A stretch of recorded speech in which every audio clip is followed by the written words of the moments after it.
Hey everyone, I'm Tassenix, and welcome to another chill stream. It is a couple hours before the Grand Arena lock for Week 2 of Season 80 3 vs 3 Grand Arena Championship. If you weren't with us for the couple of chill streams last week, I got matched with all Erodiums, so I had nothing really to cover myself. I tried to work on a couple guest streams, but had trouble getting schedules aligned, so really couldn't bring in much in the way of entertainment last week. But yeah, we've got some time. Hopefully matchmaking puts me with real people this week. At least one, maybe, please.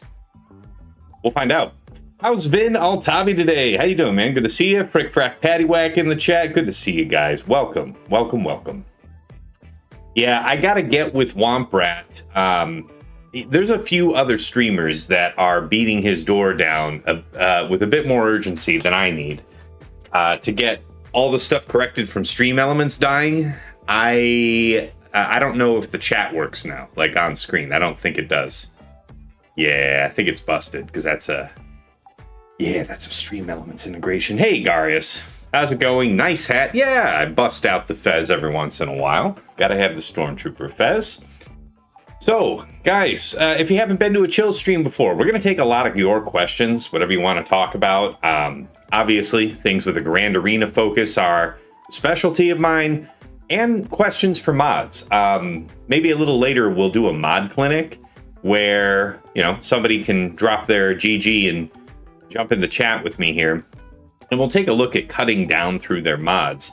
If you haven't done this before, great time to bookmark the How to Mod Guide series of mine on YouTube, 3-part series, and it teaches everything that I know about best practices for modding, which is exactly what I would be applying in the mod clinic with anybody we're looking at.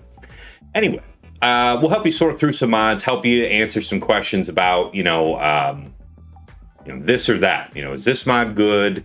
Is this mod a little tough? Because I know a lot of people that spend time farming up good speed, and then they're trying to farm good secondaries, but it's tough for them to figure out which mods are worth upgrading, which are worth leaving to the side, something like that.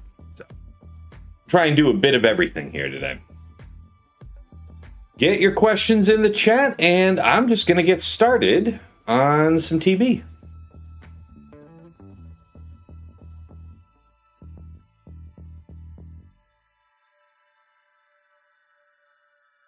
And I'd say in a little over an hour, I'll have to run out to the driveway to get my daughter off the bus, but we'll keep the stream running. Hey, Boro, good to see you. Welcome.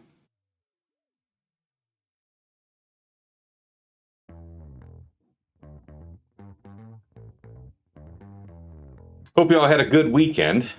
All us Americans had a long weekend, had Monday off, Memorial Day, so.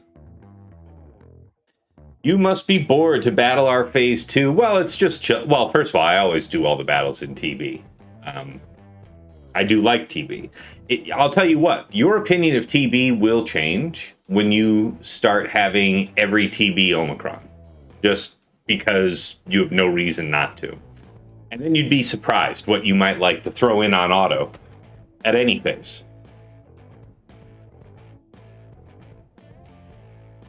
Oh my god, please stop. Thank you.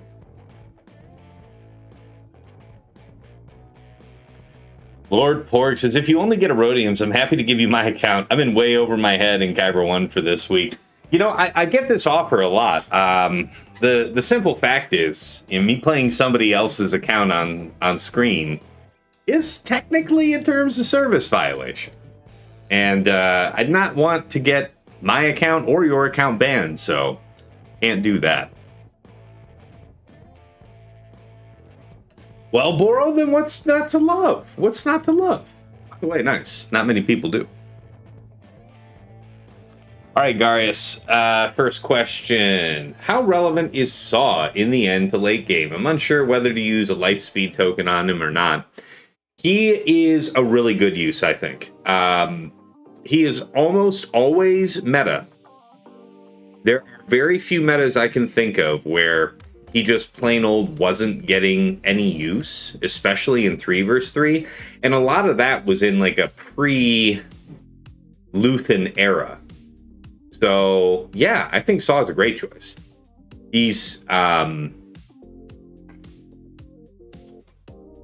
mean, you've got Saw, Luth, and Clea right now as a team in 3 versus 3. Granted, it's getting destroyed by Inquisitors, but we'll see. I think a lot of that is dependent on the datacron that we have for Inquisitors right now. People are underestimating what that team could be like.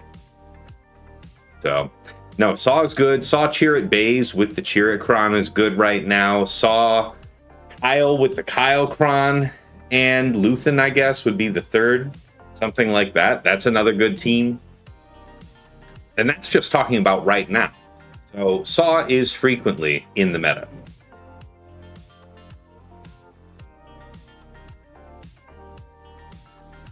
Good question, though, Garius.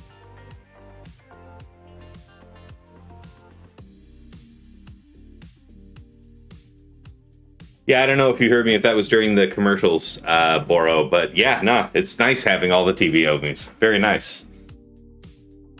So you don't do the missions? Why not? Not bad. You're mostly just putting them on auto, aren't you?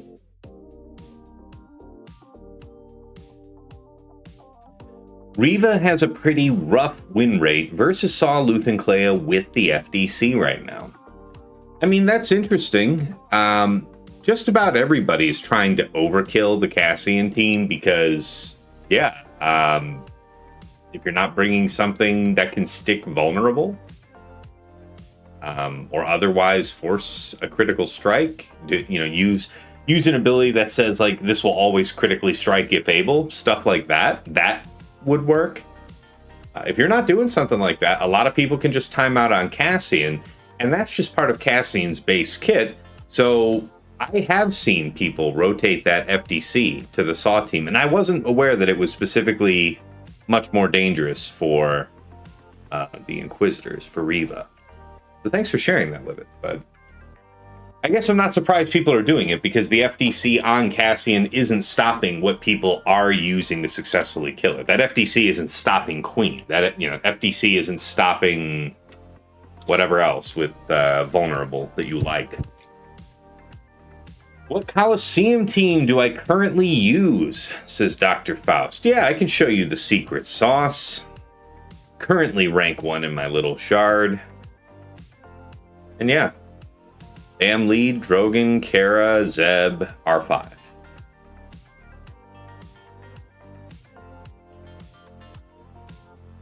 Right. Phase 3 is as soon as you bother. All right, yeah. Yeah, it's all a boring repeat thing, but I don't know, man. It's almost soothing just watching the waves go by. I also have a second screen. I'm usually doing other stuff, so not so burdensome. What are we doing here?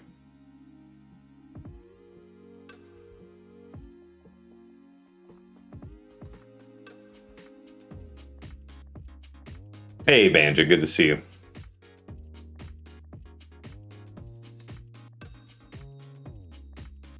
But yeah, using that composition, Faust, you're just doing Drogon's first turn, putting the Keen Stratagem over on Bam.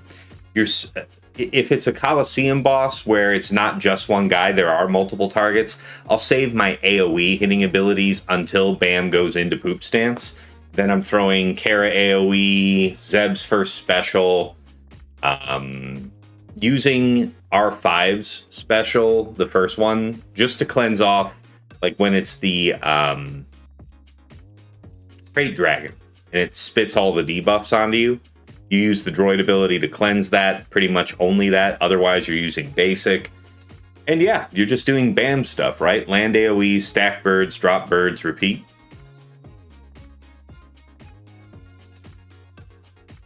Okay. Garia says, do you do roster reviews? I'd love to get your opinion on my account. I do. I do, but bear in mind, I'll do the best I can for you. I've been at late game and end game for so many years now that if your account is early or mid game, I'll probably do my best to try and point you to a content creator that's playing an alt or something in there. If I know them and they're playing, in the high end of Grand Arena, they're probably also running an alt just because people love that content. I do not play any alts, so You could drop your Swigga.gg and we could do a brief review. Specific questions you have are much appreciated. I like answering questions more than I like just wandering through your roster. Eric Ferguson says, I have the EP Datacron. Is there another one from this set that is a must-have? Let's take a look real quick.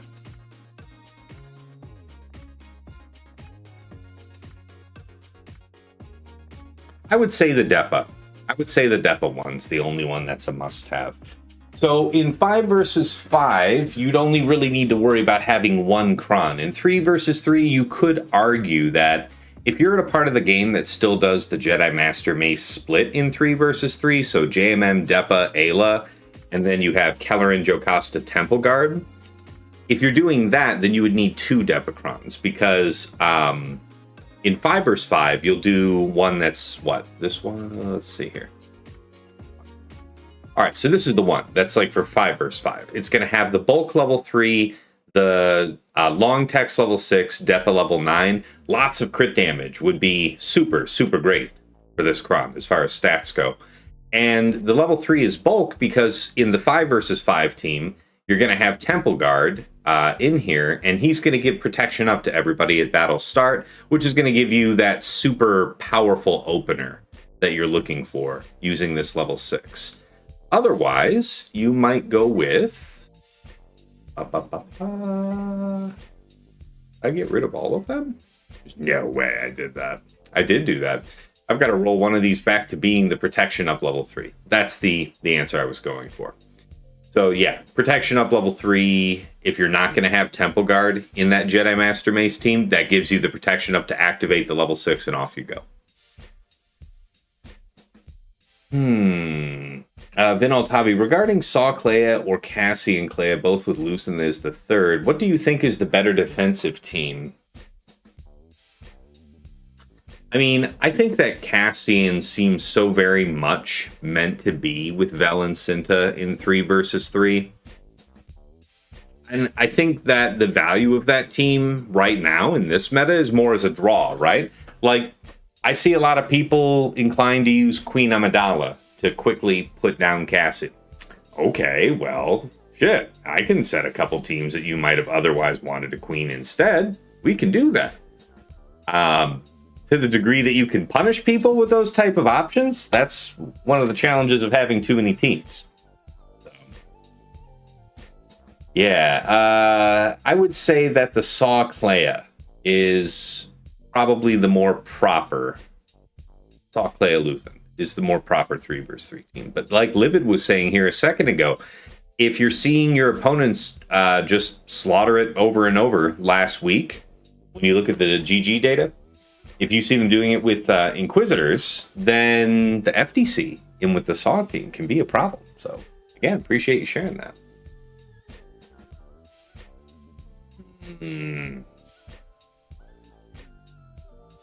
Livid here says, honestly, I think whichever Rebel Fighter team has Luthen plus Clea plus FDC is the only one people should really be setting. Can rotate the lead, but trying to make 2 teams doesn't really seem worthwhile. Maybe. I mean, I don't really have... Obviously, I don't have a lot of personal experience for last week, having only Erodiums. But I do wonder... if you set like a high defense Rebel Fighter Kron, this set here, this middle set, I wonder. I mean, you still have to use something significant, right? I don't know. Have to think about that. Depa level 9 isn't working properly. It's kind of useless. Sorry to hear that. That was one of the 9s I was very excited about from this set. John Wolfanger.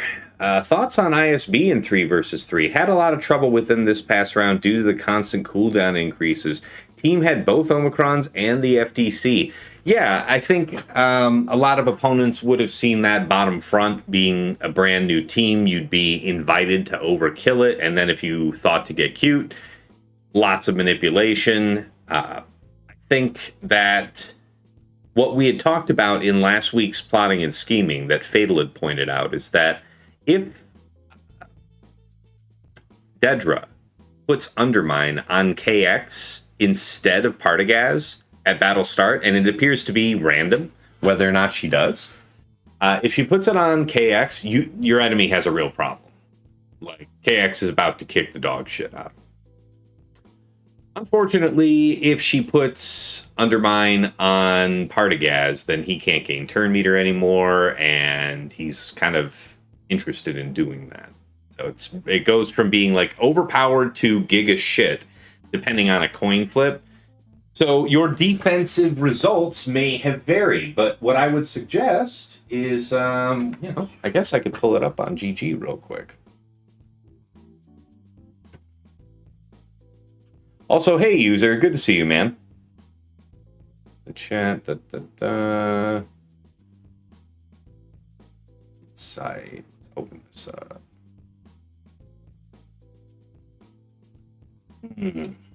Yeah, that's what I thought you'd be. Let's have a look together.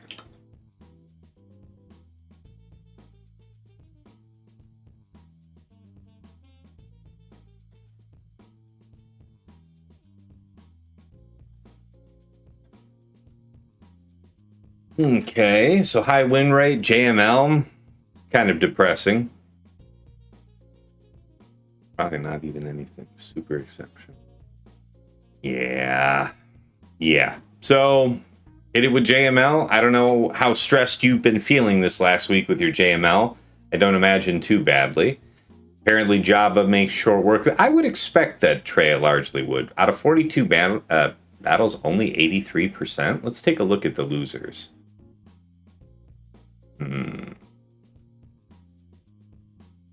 So this is one right straight out of the gate with the FTC that got piped. FTC. I don't know, man. Most of these that ran the FTC were just fine in the sense that they got a 54 a lot of the time. Okay, yeah. 54 to 57 seems likely there. Another fork for Queen, sure. Balin seems way too expensive. Yeah, I think I saw Vexatron use Jedi Master Mace effectively against a Cassian team.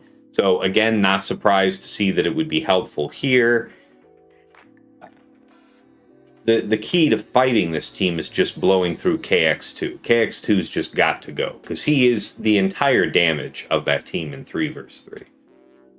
So I could see this being a good one. Yeah, BKM Bam Grogu, that makes sense. A team that... So this Dedra team is going to do a whole bunch of debuffs and stuff. This team is ramping defense and health. You put a Kron on it, that's probably defense and health, and I imagine things went well. There's a defense and health that did not. Straight out the gate. What's the secret here? This was kind of a shitty Kron. Buffs up level 3. Just having the most offense that you could. Let's look at this in the favor. Okay, those buffs might have been nice to have. That's kind of cool. BKM Bam Grogu on offense remains impressive, and that looks like about it. Things get a little shady. Data is live. Yeah, we got that. Chasing the Master Qui-Gon 70% crit chance is killing me. Only made it to 65% so far, says Archangel. A noble undertaking, though, man. It's I had him in speed set for years, I want to say. Fatal had already long since been in the crit damage. Eventually, I put together an offense set where I was able to hit that 70%. Take him to Relic 10 to get that extra 10% special crit chance for free. You know what I mean, for free, but like without having to spend mods for it. Pretty awesome. And then just a couple weeks ago, I finally got the last piece of the puzzle that I could finally lock in my Master Qui-Gon into a crit damage set, so I'm delighted.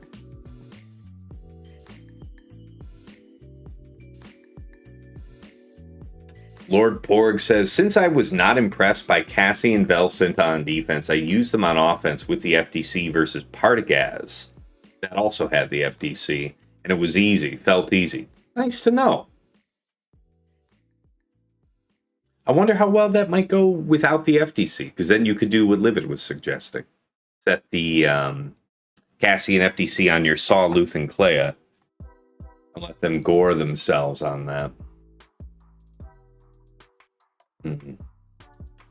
Zeta says, my opponents lost using Queen versus my Ray every time they tried in this past week. R10, Ben, go Bird. No doubt about that, Zeta. Who was your third there? Did you set like Cassian with a high defense? Was it Luminara with the Lumicron? What were you up to? Greyport says, I like using Jedi Master Mace versus ISB. Gun down Dedra at the start. That does sound pretty smart, guys. I don't know that Jedi Master Mace is in 3 versus 3. So people are setting Jedi Master Mace step a Temple Guard, and then, you know, having that long text level 6 active immediately for those two, which is probably the best orientation of the team. I would not do myself at the high end of the game, would not run that Jedi Master Mace split right now. Making that a superpower is, yeah, as much as it can be, makes sense. But even then, I don't think it's doing a whole lot on defense. Moving it to offense, seeing that it's good against Cassie and against ISB, everybody's going to ask how to do that. And there's a great answer. That feels like a proportionate, if not value, answer when you're talking about the likes of Queen being used otherwise.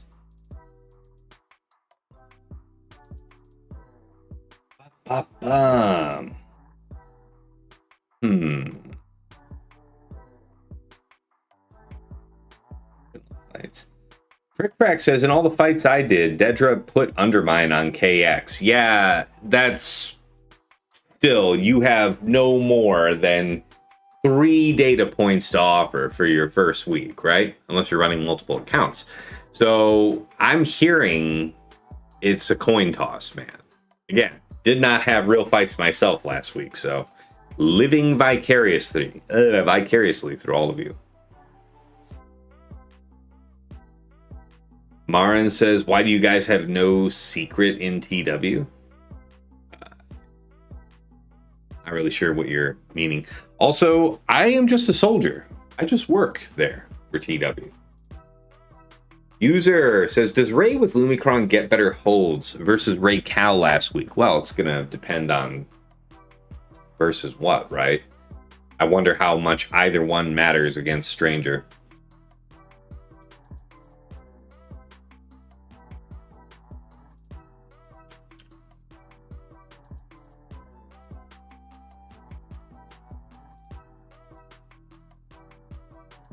So, yeah, let's check out what was making Queen eat dirt. So Cal, probably Giga defense. Yeah, bulk level 3. This is generally pretty good against Queen. Okay, there's a Lumi that actually shut out Queen with the Wampacron.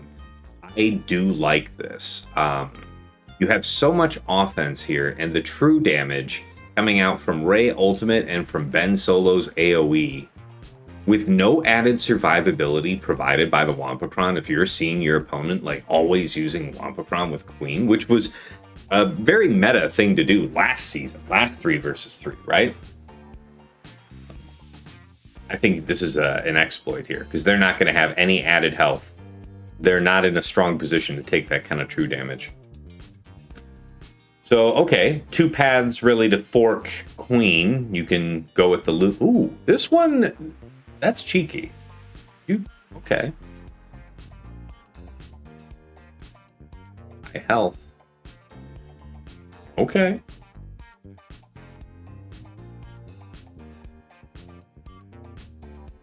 There. This is what I was looking for. Did somebody set the Lumicron with Cal? Yeah, that was 2 minutes. Got you for 2 minutes. Yeah, about the same. Either way. Yeah, so that looks pretty bad for Queen. Hi, Tass. Hi there. How are you? I'm doing all right. I do really appreciate you putting in all the effort to show people all the prep work you do just to fight 3 more Herodians. That's right. That's right. One day, you I guys don't can even say it to be be. mean. I don't even say it to be mean at this point. It's like, it feels like an inevitability. Yeah, one day you guys can learn to be a great GAC player like me, just going 3-0 week after week against people whose GP I am a multiple of. And lose rank while doing it. Sometimes, yes, that's actually the cherry on top. I appreciate that. I can feel you, with the very fine long tongs placing the little cherry on top there. Thank you. Yeah. Very gently placing it there. All right, so let's take a look at some other things. Seer looked dubious against what? Yeah, a lot of the usual suspects, but that's with Maul, so no Cal. Sorry, what were you saying? Are you in a position to put your OBS up? Otherwise, it's going to be a severe lag here on Twitch. Oh, yeah, I guess I can. I mean, if it's not an inconvenience. Give me a second. I'll be right back. Let's talk to the stream. I'll be right back.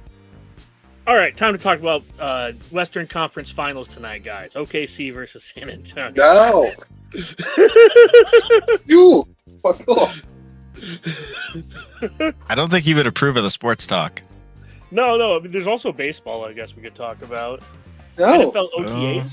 We can talk about OTAs coming up? Oh, dude. Nobody cares about OTAs. Oh, that's fair.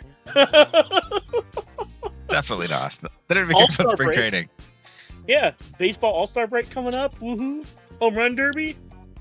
Huh? No one cares about sports. Please do away.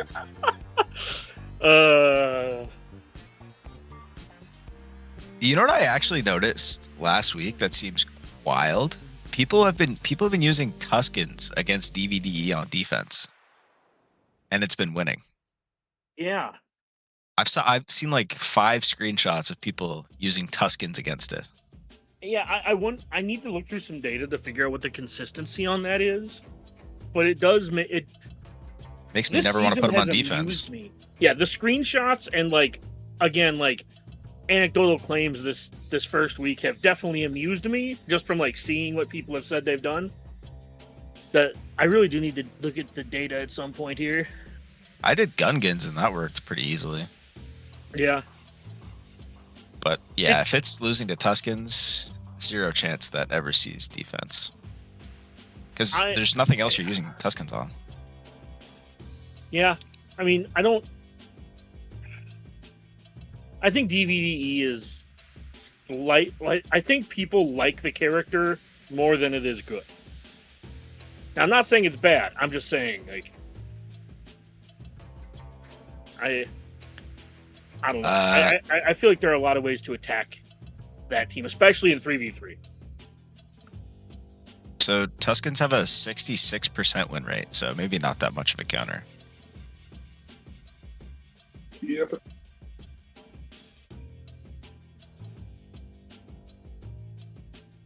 It looks like it's all the Mara Jade comps, though. I'm interested to see if another person in there would shut down or make the Tuscans harder. Let me see. Win rates are worse versus Royal Guard and Scorch comps, but much worse. Yeah, way worse. So maybe I think if you're setting him on defense, you need to have a tank in there. I don't think Marjade is. I'm gonna check the relic levels. Oh man, if you adjust for relic levels, Royal Guard is 1 for 1, Scorch is 1 for 2, and 78% versus MJ. Yeah. And that's for adjusting for relic 8. On the Tuscans? I feel on both. Oh yeah. Then it seems like more of a counter. It seems like the people that are losing it are like the ones who are lower relic. Tuscans probably are not modded well. No, it's really bad once you scale up. Oh, you meant the other way. 3. Yeah, no, it gets really bad. It's like 1 for 3 if they're both teams are maxed. So it's interesting. It looks like Tuscans are going to work if you out relic them. Which, most people probably don't have relic 8 Tuscan. Relic 9 Tuscan. Well, I don't think most people are going to out relic DVD specifically. Yeah. Maybe the sides, but probably not. I think this really boiled. Like, let me go back to, because a lot of this data, I'm wondering if.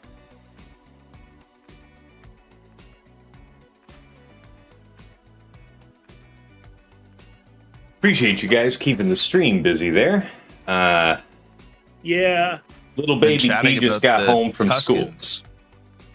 Yeah, we've been talking about DVDE. Yeah, I'm looking at these. Like, yeah, it looks pretty reasonable if you out-relic your opponent. It's like 1.5 to 2 minutes.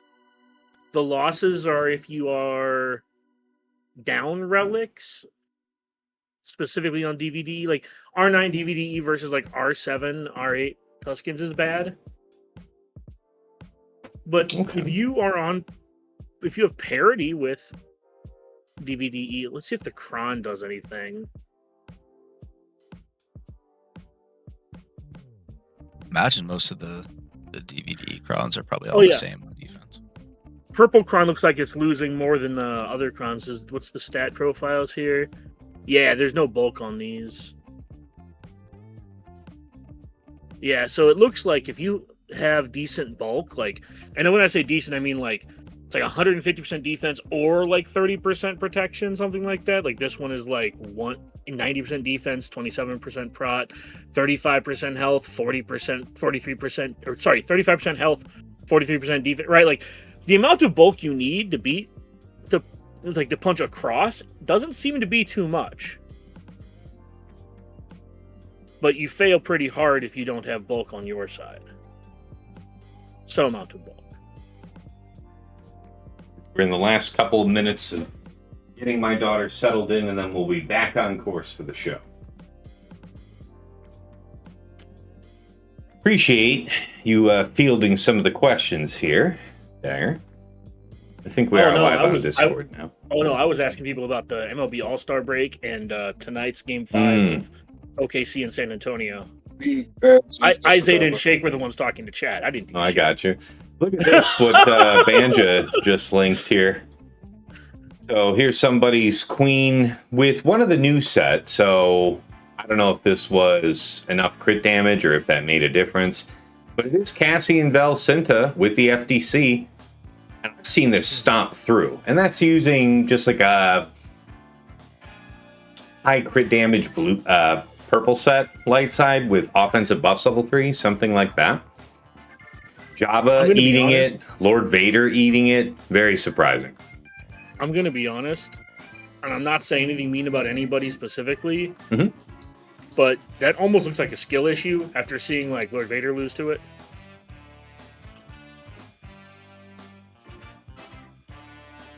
Yes, but I don't have to say it out loud. Like, Queen, I could maybe see that. Look, man, Lord Vader in threes, like... How the fuck are you losing to that Lord Vader in threes? Like, in all... So yeah, Stranger. And then Stranger on defense last week was another question from user. I feel like it's just defense, or not, it's like turn meter plus defense, right? If that's what's... More, not less what were people setting with it, but where was it actually effective, if at all?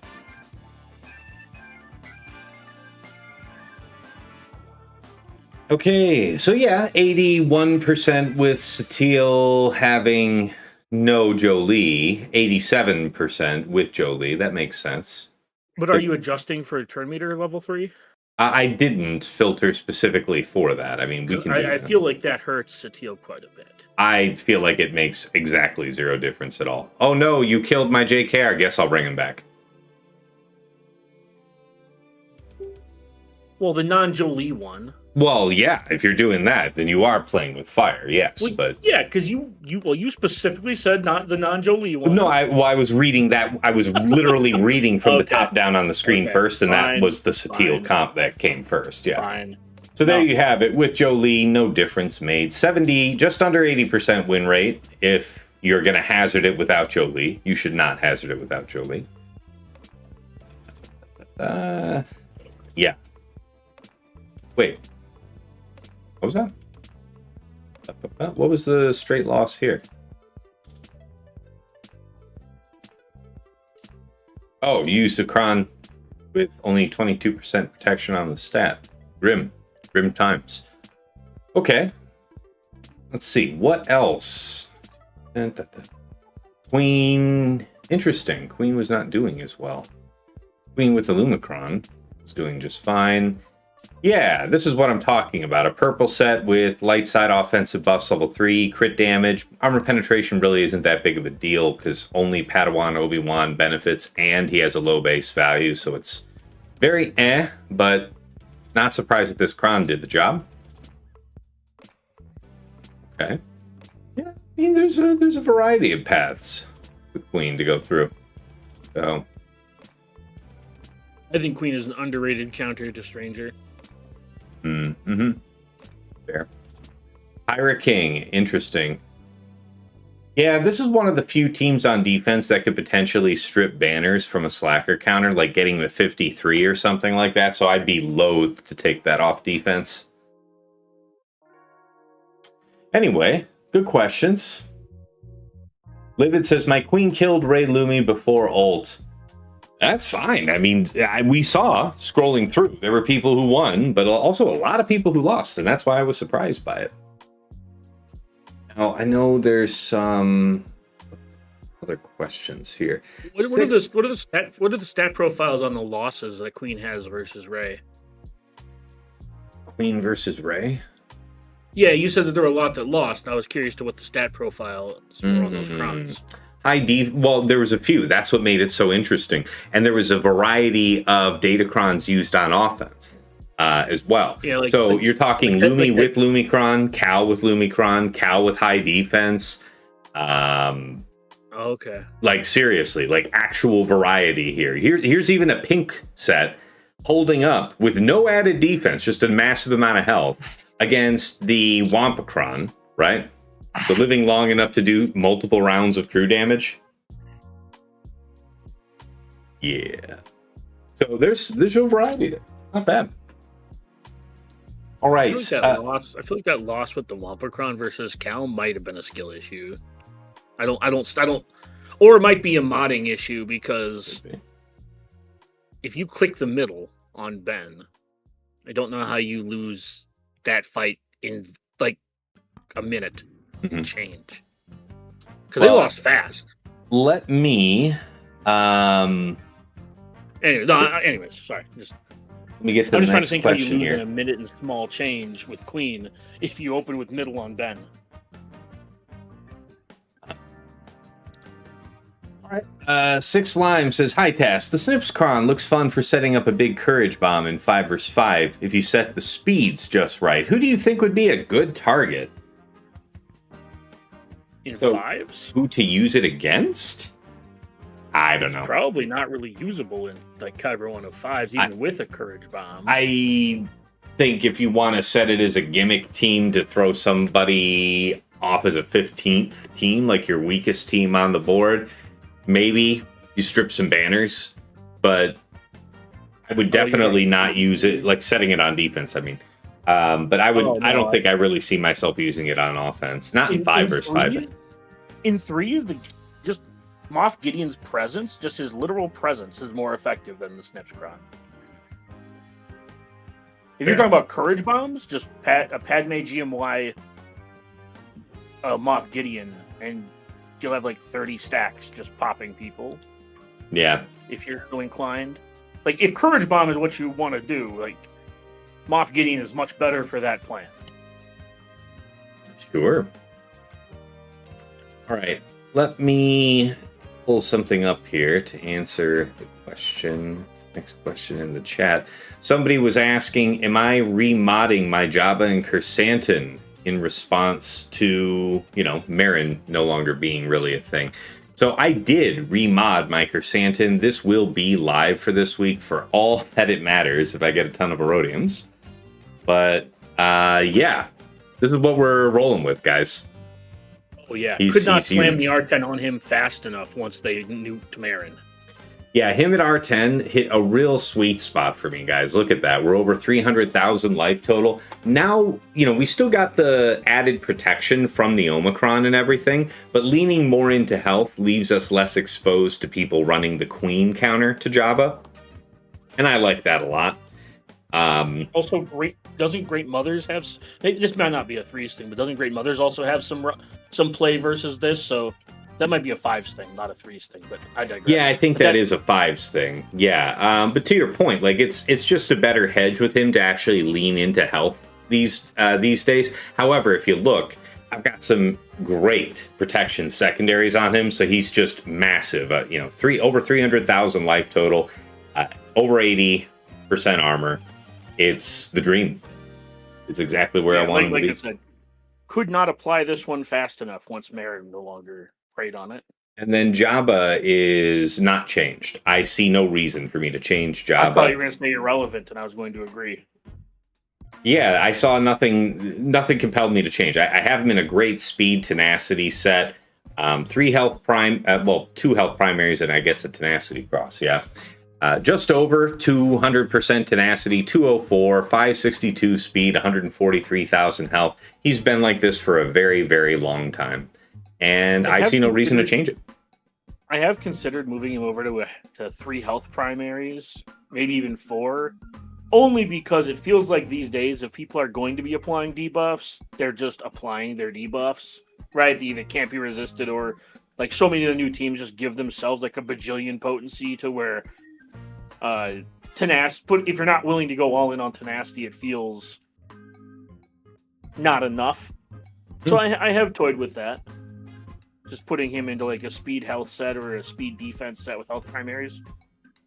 Yeah. Well, I know a lot of other top end players that do the same. And for me, I feel no reason to move off of speed tenacity, especially if you can hit a high figure, something like 200 plus. That would be the mark to want to keep tenacity, I think. All right. Oh yeah. No, I'm not saying this is bad. I'm just saying, like, as we move forward, like, I feel like there might be ways to mitigate JMK or some stuff like that in threes. Okay. Right, like, I've seen Afra used a ton on Jabba and threes to actually a lot of success. Did that get not against high defense Jabbas, right? I actually did it against a 300% defense Jabba this week. Yeah. Did you have Let's have a look at what that. did the relic delta look like? Were you punching up, across?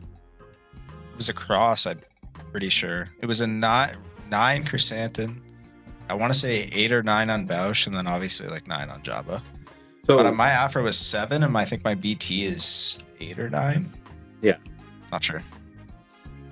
So let's say There's that- that Use Wampa. IG90 though instead of Trip. Sure, that's what I would expect to be better. All right, so I'm seeing Man, look at that Wampa 40%. being 56% in 1,000 battles, man. People really want that to happen. Yeah, but we haven't filtered for what Datacron. I just said the one that's on. So let's give the benefit of the doubt here and say that you set power for higher on your Java.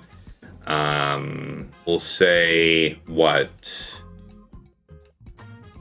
The Scoundrel 6, the max health damage one. I don't know. We'll have to see it. We'll leave that one open.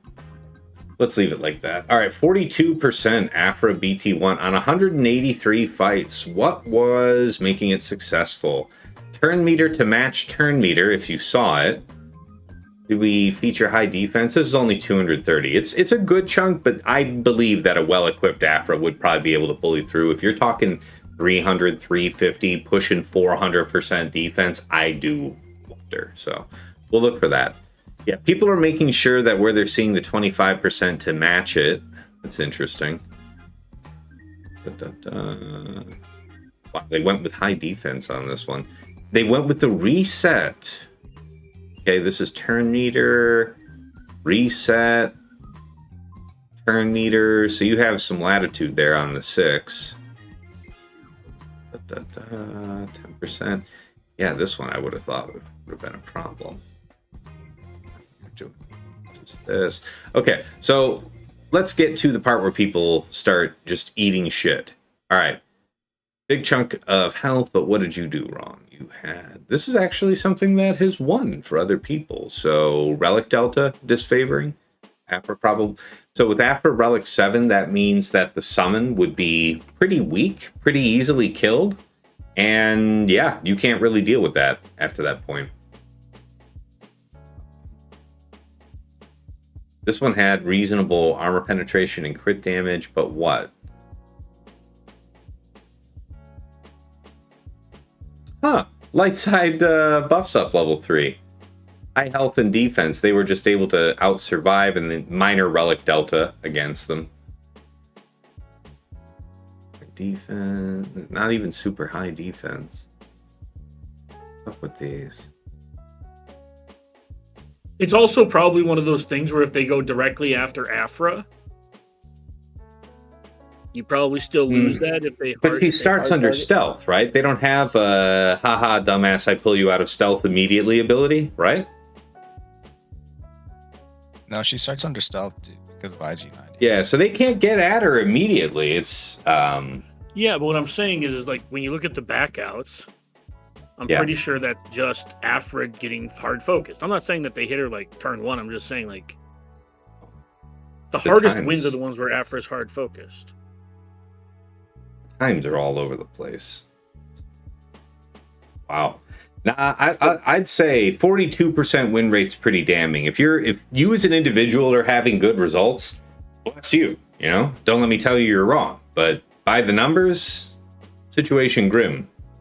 And the reason I said what I said is because they're retreats. They're not leaving they're not killing Boosh. Let's bring this up to 8 and 8 and see what we're looking at there. If you lose the fight, you lose hard. Like you're not going to kill somebody and then just like time out. Like if you lose, you're either going to win and kill all 3, or you're going to get blown up and back out.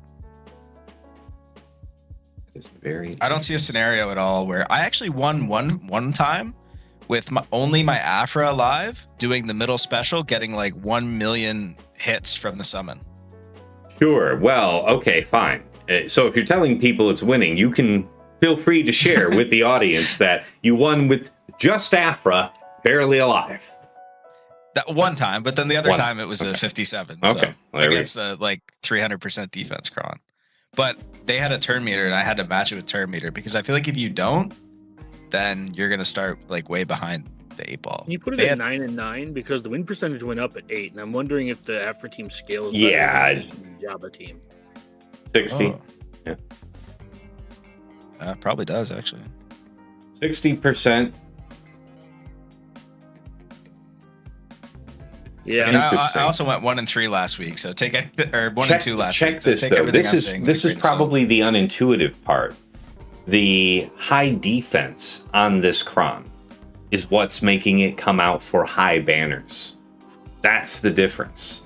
Probably the basic reset doesn't hurt anybody, but the crit damage is not exceptional on it. Well, no, basic is actually the basic reset is like insanely good on this team. It is. But the defense is what's giving you the time to do everything. Can you filter on offense using this level 6? Sure, the reset. Yeah, I'm curious. I'm just curious because I feel like there's something there. Being able to go like third, second, first, 100% on two battles. I mean, we're getting into the weeds here. Let's move this. Let's walk this back to 8 and 8 real quick. 80% on 10. Yeah, that seems way better than. Yeah, that's what I've used every time is the basic reset. Yeah. But it's also pretty important that you're bringing along a chunk of defense and the turn meter 25% to match theirs when they're using it. Oh yeah, anything to not explode yourself faster from the grenades. So good stuff. Good questions. All right. Silent Static says, "Hey Tass, how did your GAC go? Ha ha ha ha ha! I had Erodiums all week. I had no real fights. I had to live vicariously through the rest of you."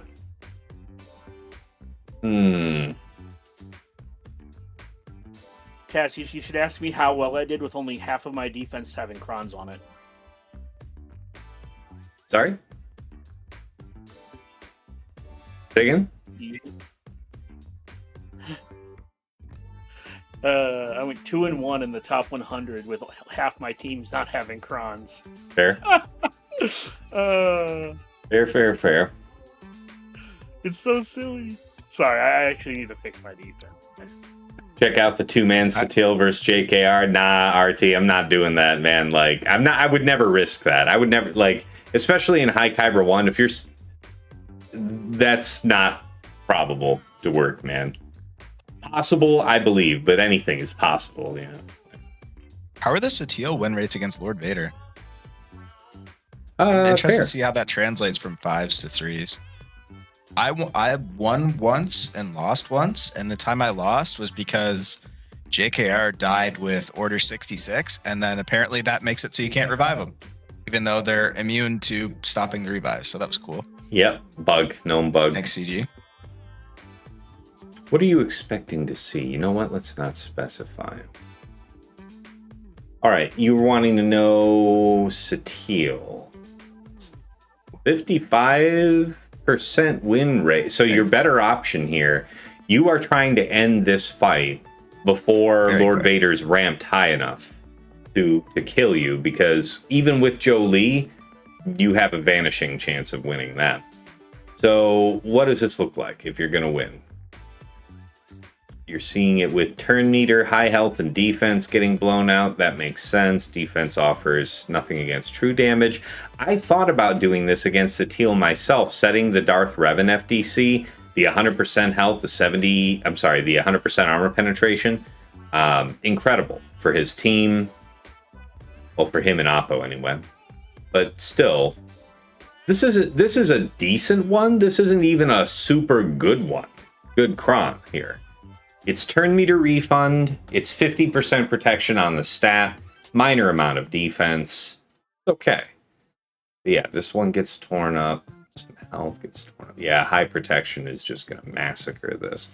I wonder... So show me where you lose. Show me where you lose. Protection and defense. So all out bulk.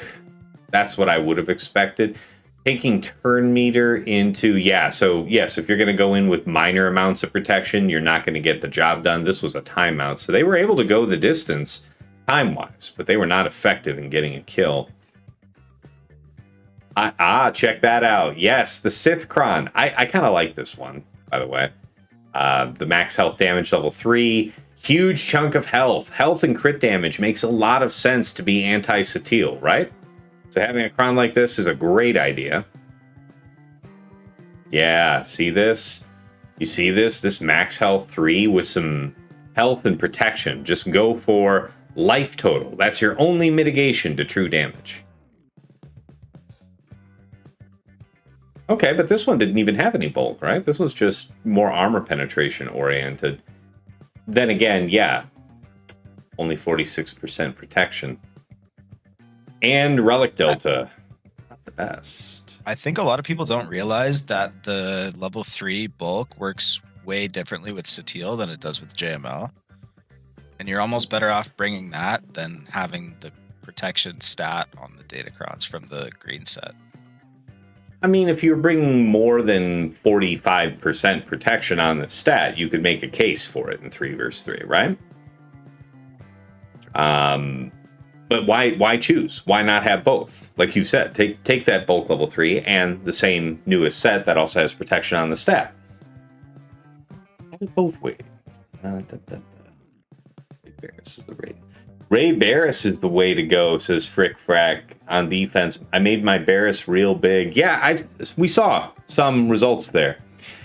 Bussy Pirate. Hey, yo, Tess, it's Bussy. Are you forecasting Hello Erodiums again this week? Yes, I am Nostradamus, or Nostradamus, as fate will make mockery of me, when I am matched with presumably 7 other Erodiums. Again, we'll find out together in 27 minutes.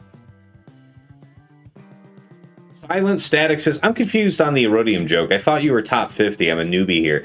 Yeah, so I am in the top 50. And what the problem is that the top 50 is like 8 Kyber 1 accounts that are actual Kyber 1 size. We're talking to be in the top end of Kyber 1, I would say a functional minimum GP is right about 15 million. If you're seeing somebody significantly under that, they are a victim of this bug where, as you know, in between Grand Arena seasons, everybody's rating gets squished a bit. Well, if you don't sign up for a few seasons, your rating is not subject to that squish. So you have people that earn their way up to somewhere thereabouts the top of Erodium, like top of Erodium 1, and then they're out of the game for a period. And when they sign back up some months later, whenever that is, weeks or months later, they join and their unsquished rating puts them at the top of the game, the literal top bracket of Kyber 1. And it's been filtering down with people getting bugged to the top that are smaller accounts. I'm talking accounts between 6 and 11 million, where it's like, even at 11 million, you're not really competing against somebody that's like 17 million plus. You don't have the goods like that. There's got to be more to it than that, because there is more to it than that. I don't know fully how it all works, but the bug has been going for more than 2 years now. And yeah, if you're new to the stream and you're not deeply familiar, last week it was me matched with 7 of these other lower level accounts and no real fight to be had. And then for the last week of the previous 5 vs 5 season, it was the same thing. So I haven't had real Grand Arena fights since the middle of last 5 vs 5. And I want to say that was one fight that week. And one fight in week 1. And the rest of it's been Erodiums. So they keep trickling in from the top, and it's a problem. But I think that CG's long-term fix to it is their eventual replacement for Grand Arena, because they say that they're going to address the legacy modes like TW and Grand Arena. If it isn't a comprehensive overhaul, I would expect it to be outright replacing it. Yeah. Yeah, because I'll give you a fun fact. We are closer to 3/4 of the history of GAC having this bug than we are to half of the history of this game mode having this bug. Mildly depressing. Yeah. So when he says it's been going on for a while, what he's not really, what I'm trying to press in is this has been happening for so long that it's a feature, not a bug. Yeah, it's been. Oh, it was always a feature. It has been real fun. I'd recommend it to anybody. Okay, let's see here. Eric T. Russell says, "Ahoy, Tass, how's it going? Just saw the Mando movie. Thought it was pretty good. 8/10 for me. Delivered what it's about in general, so happy to hear that. Glad to hear it, man. I haven't seen it myself. I was thinking about trying to twist the Mrs. Arm to go see it last weekend. In the end, we went out for an extraordinary dinner instead. No regrets. I still have yet to see it, but I hear a lot of mixed opinions.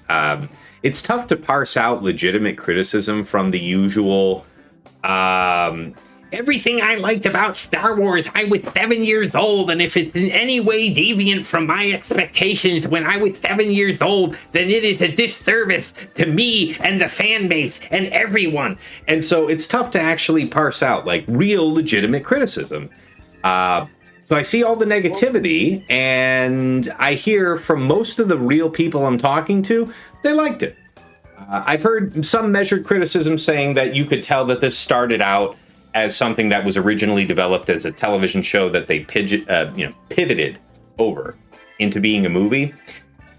That's fair, and I cut them no breaks. Star Wars is one of the premier IPs in the world to any degree that it falls short of legitimate expectations. Yeah, be unmerciful. They deserve to hear it. But a bullet point for you is that my oldest daughter took her siblings to go see it, and from the 9-year-old boy all the way up to the 16-year-old girl, none of them were blown away. They all thought it was just okay. There you go. I have yet to see it, so I've got no dog in this fight. Well, no, but what I'm saying is hearing that from my kids has not made me want to run out of the house to go see the movie. Very fair. You know what? I read something on Reddit that actually hurt me to see. It wasn't on the Sawyer, it was just some other Reddit, but it was talking about how, you know how when you were a kid and your dad just sucked up the whole TV with playing westerns, and he was the only one that gave a shit about them. But they were always on, and as soon as the dads, started aging out and dying off, you stopped seeing westerns.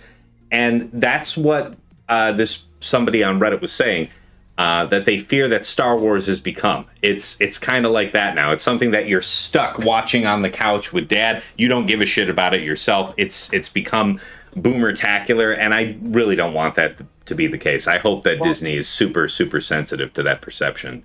From my anecdotal experience, that was my house. Rebels and or Clone Wars was on at all times, and if you wanted to watch it, you could watch it because that's what was going to be on. Yeah, but it's not that we weren't saying this when those shows were new. We're saying it now in context of the latest Star Wars releases compared to the magnitude of all that has come before. That type of thing. Well, most of the new stuff just isn't good. Or was good, and then Disney decided to merchandise it, and it got bad. Sure. And or outstanding. You know what's Andor funny? was actually really good. I had actually never watched The Acolyte until last week. Because I was going to watch it, and then everyone just kept saying horrible stuff about it, so I just put it off and just never ended up watching it. I watched it last week, and I actually liked it, and I think part of that was because my expectations were so absolutely rock bottom low that I actually thought it was fine because I was expecting this to be the worst piece of media I'd ever watched in my life. I will Because say that's how that it ended up being perceived by, they literally canceled the whole second season of it because people review bombed the shit out of it, and I actually thought it was kind of okay. Yeah, here's the thing. I think it gets far more hate than it deserves. It was not a good TV show.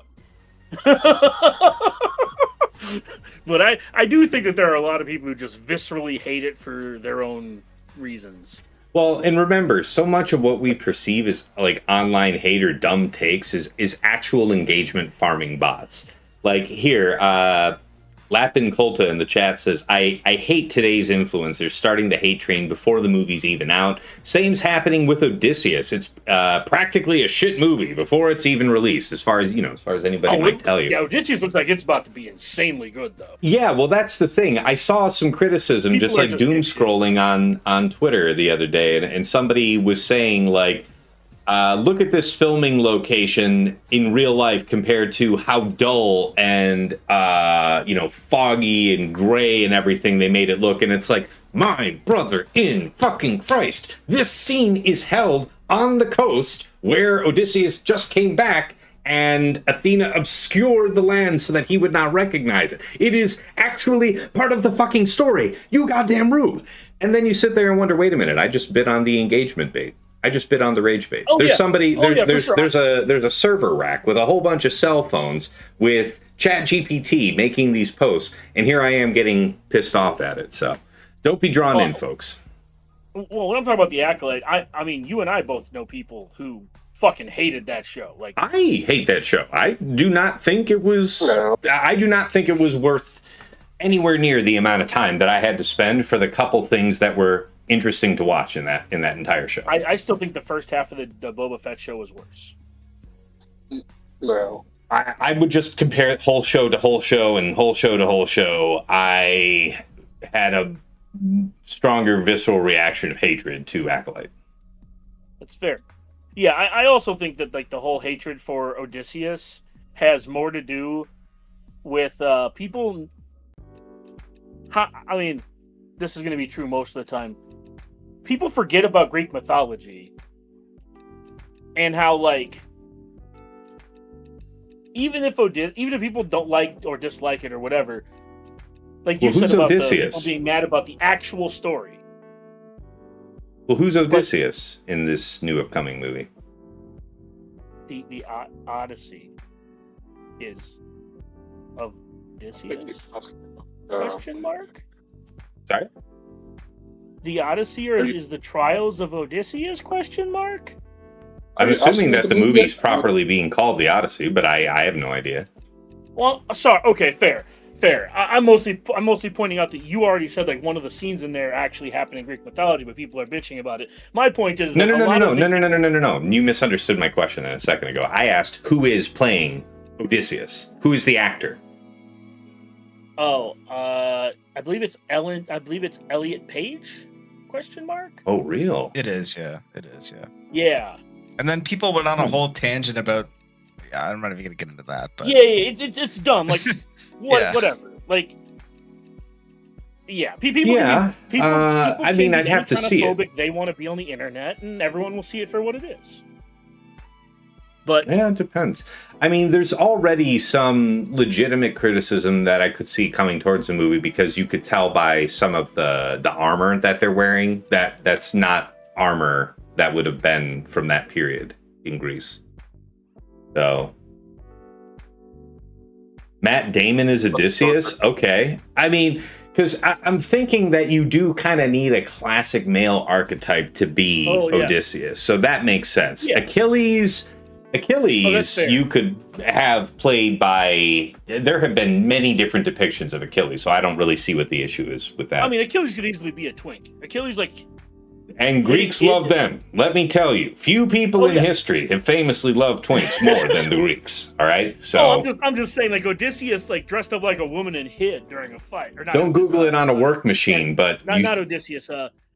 No, Achilles, like, dressed up like a woman to hide from a battle. Like, the dude was could be femme presenting if he chose to. Like, I don't have a problem with the casting. Well, again, it's all about how it turns out. How who the actors are. I think I can much more readily accept Matt Damon being cast as Odysseus than Elliot Page, though, because that wouldn't make sense to me. You need a classic male archetype for. Yeah, Boro, you should go look up the actual like history and story of Achilles. Achilles is the best and strongest mythological warrior, symbol of strength. Yeah, there's a back half to that story, though, isn't there? That's why he wasn't actually the best, because. Yeah, that's also just like not true. That's like, what is it, Heracles? Heracles is the strongest and best. I'm not going to sit here and tell you that. When I was in high school, I was very, very well versed in the classics, but it's been a long time. Like, I won't claim to be super well versed, but I do know that Achilles dressed up like a woman to avoid fighting in a war. So forgive me for like not jumping up and down in anger that you made some.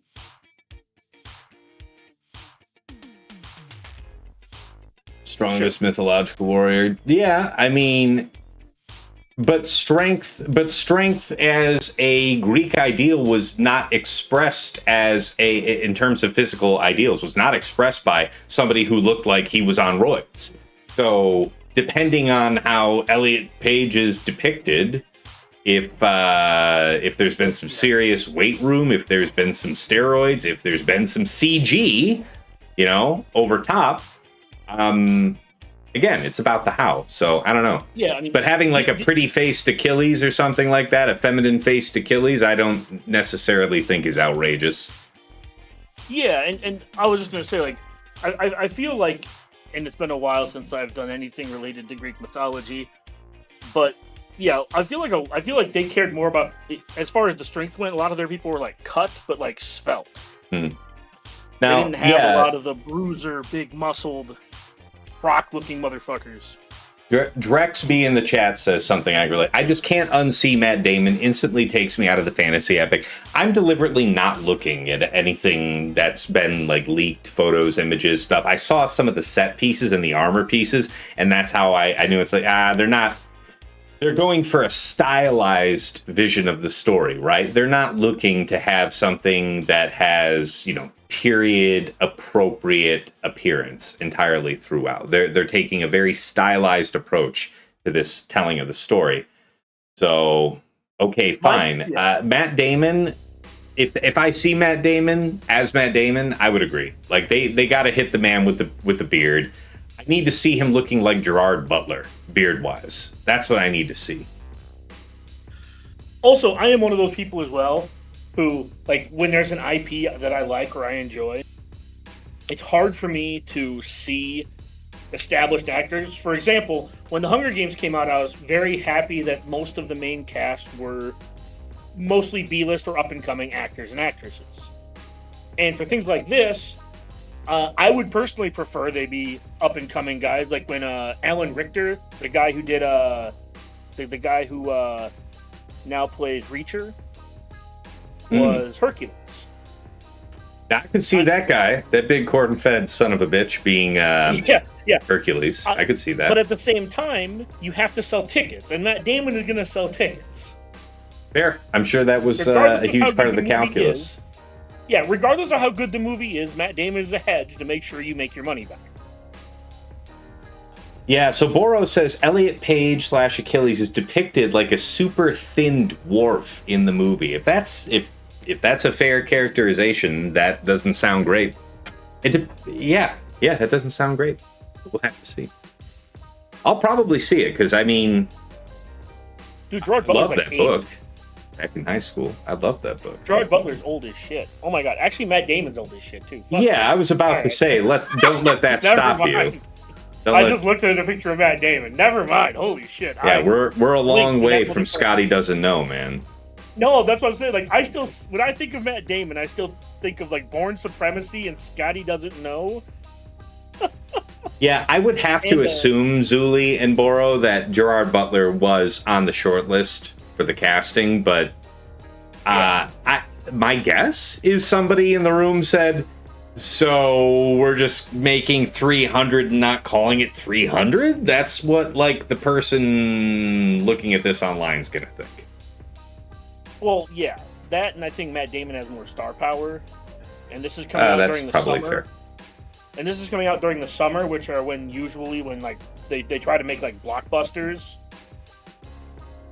So because a lot of people are out of school, this is like... Here, you guys chat a minute. I'm going to check on my daughter real quick. But yeah, this is a movie, like, yeah, this is a movie I'm actually kind of excited for. Only in the sense that we have had a lot of Greek mythology movies, and almost all of them have been bad. From Clash of the Titans to the one with Luke Evans as Zeus. Immortals, that's what it was called.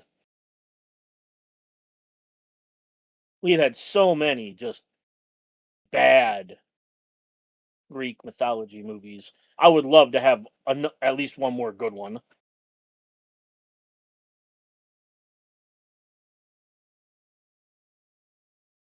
I can't even think of the last one I watched. Like, the best Greek... I think one of the best Greek mythology movies that they've ever made was the cartoon Hercules. Oh, yeah. Was that a Disney one? Yeah. Yeah. Like, I'm not even kidding. Like, so many of those movies are just complete ass.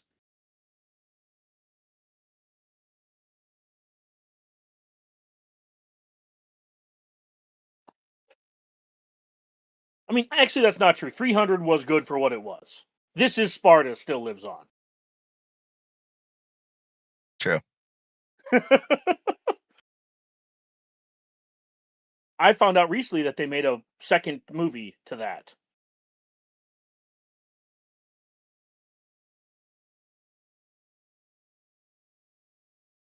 And it was it starred the woman from Penny Dreadful. God, I'm dating myself with this shit. Oh, which movie was that, Chronic? I don't know directors well.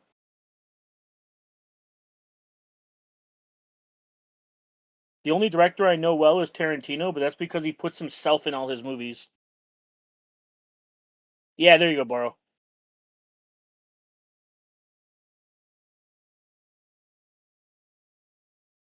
Nina. All right, we're back. Nina Headley. Headley. Oh, whatever. I can't read today. My eyes are blurry.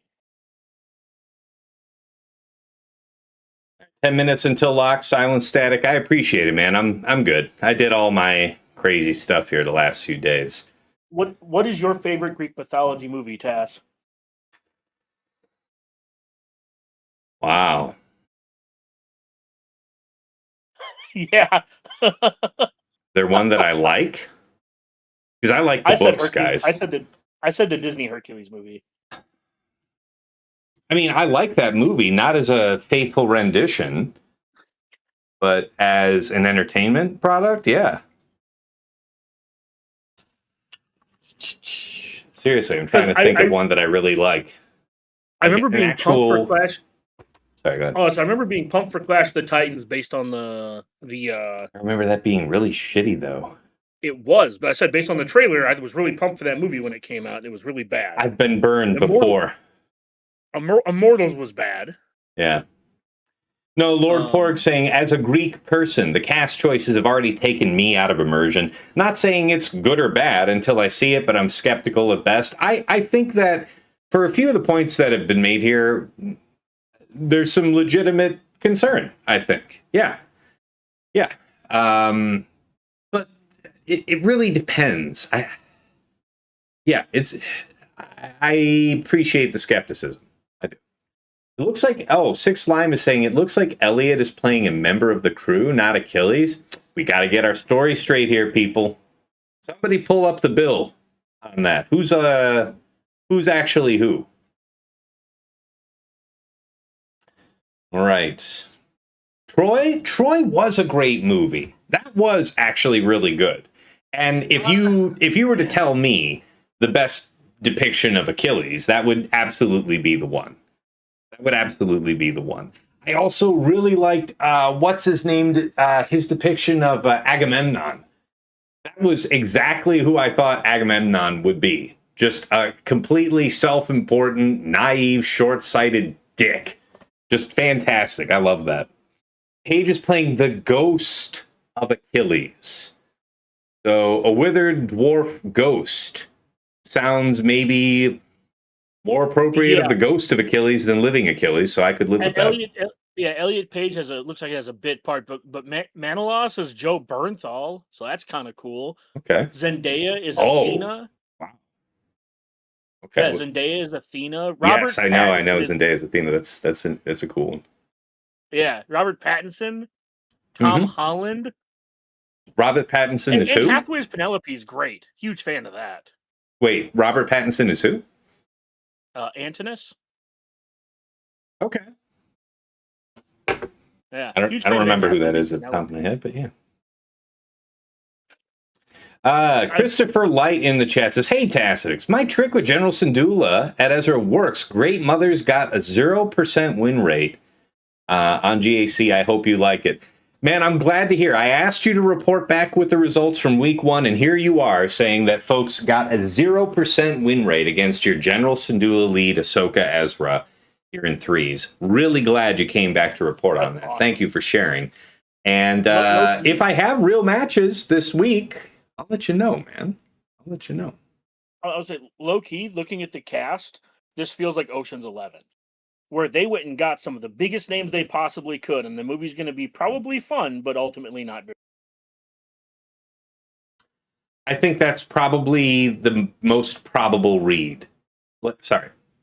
That is the most likely read of the situation, yeah. Yeah, because I missed this. John Leguizamo is in, what is it, Eumaeus? And Charlize Theron is Calypso? Like, all right. Tom Holland is Telemachus.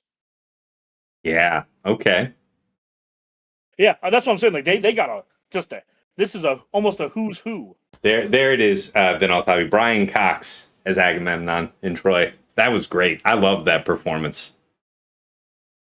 I still can't get past Orlando Bloom. No, you're good, Christopher Light. We're talking about whatever. This is a chill stream. So we're not getting worked up about a damn thing. Trample on your GAC moment. That's fantastic. Yeah. Yeah, well, here, based on what I'm hearing, Boro, here from Dagger, I think that the desire to capture like an Ocean's 11 kind of star list on a movie for something that's coming out, I'm guessing this summer. Is that true, or what's that? Yeah, it's like, it's a couple weeks away. Yeah, so summer, they're going for the summer blockbuster formula. They're gonna pick. I think that's what they did. I think Dagger's right. Whatever he just read off Mia of Goth and is Ryan correct. Hurst are in. Yeah, Mia Goth and Ryan Hurst are in this movie too. Like, Jesus Christ. Yeah, so they're just trying to spam names at you, and maybe we'll get really great performances. I don't know, man. Yeah. I don't like people fucking up the classics, man. But yeah. Yeah, again, we were Eric talking about Bana as Hector was also a great choice in Troy. I'm Yes. assuming we're talking Yes. about Troy because I don't know that actor by name, but yes, that guy who played Hector was great. Yes. Yeah, I there honestly were forgot some Troy really good existed for a while. performances. Yeah, I honestly forgot Troy existed for a while. I really hated Orlando Bloom in that movie. That's fair. Nice stuff, Christopher. Glad to hear that. Yeah, guys, if you're used to seeing my chat print out on the screen, I still have to get in queue with Womprat and have him fix up my setup now that Stream Elements has gone the way of the dodo bird. Exactly, Chronic. Yeah. Chronic said, "Cast is enough for me to say take my money, but I'm not expecting greatness to be honest." Yeah. That's where I'm at too. After And that's something I don't like hearing about the classics, right? But whatever, man.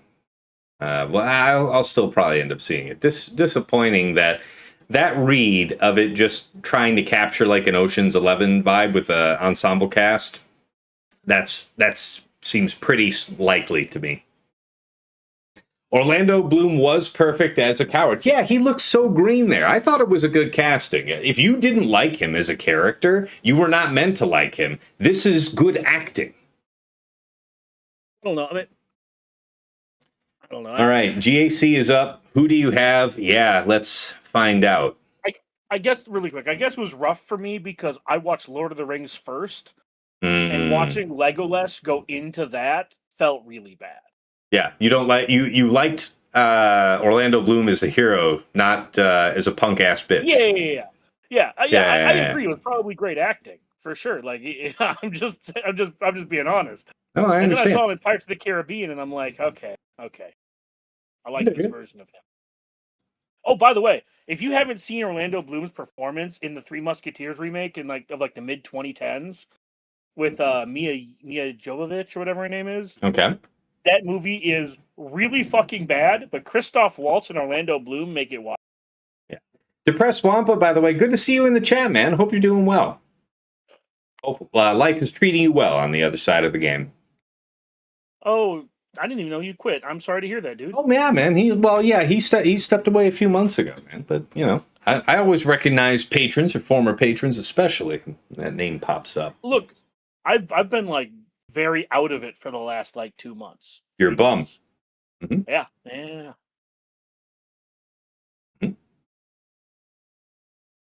Who's tagging me? Yeah. I'm getting DMs from people. A couple folks in the chat said, that it's after 5. I can check out my matchmaking. I will. Give me just a minute. I will. We'll all find out together.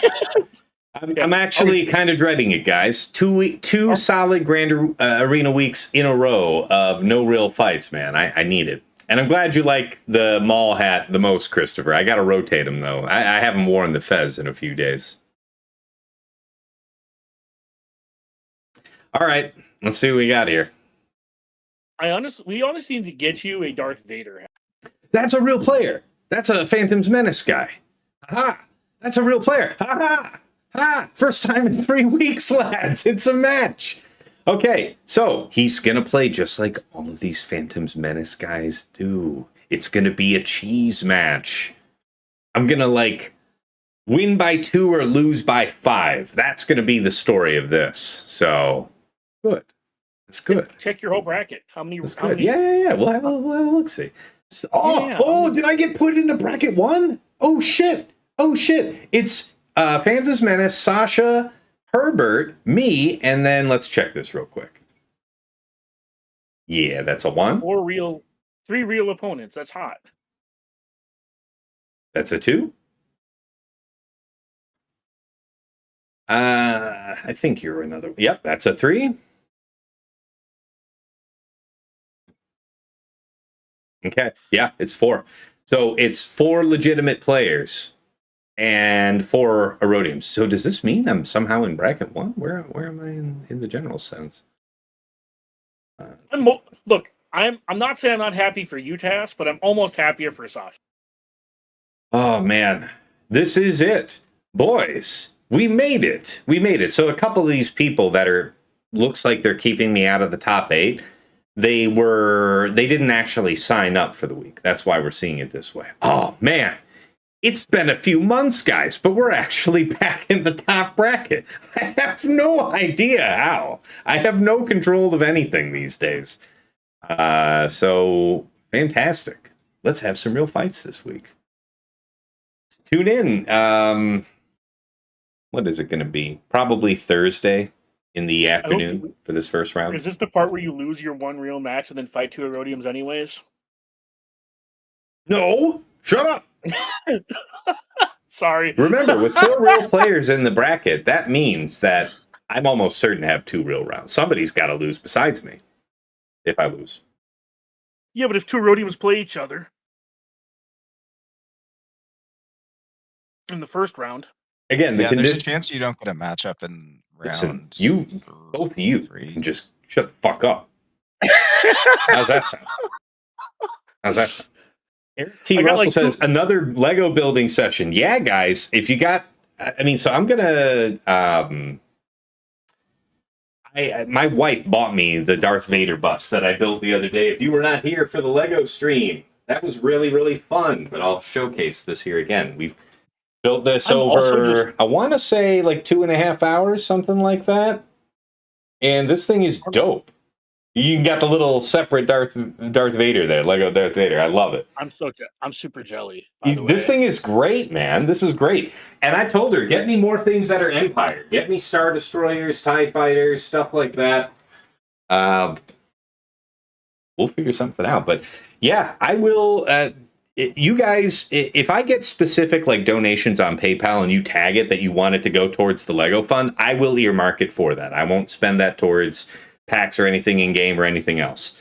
But otherwise, yeah, I'm gonna let that be something that my wife surprises me about. So you guys want to chip in for a certain, preferably Empire themed Lego build, or wait until Mrs. T decides to surprise me. I'm down to do more Lego build streams. That's cool.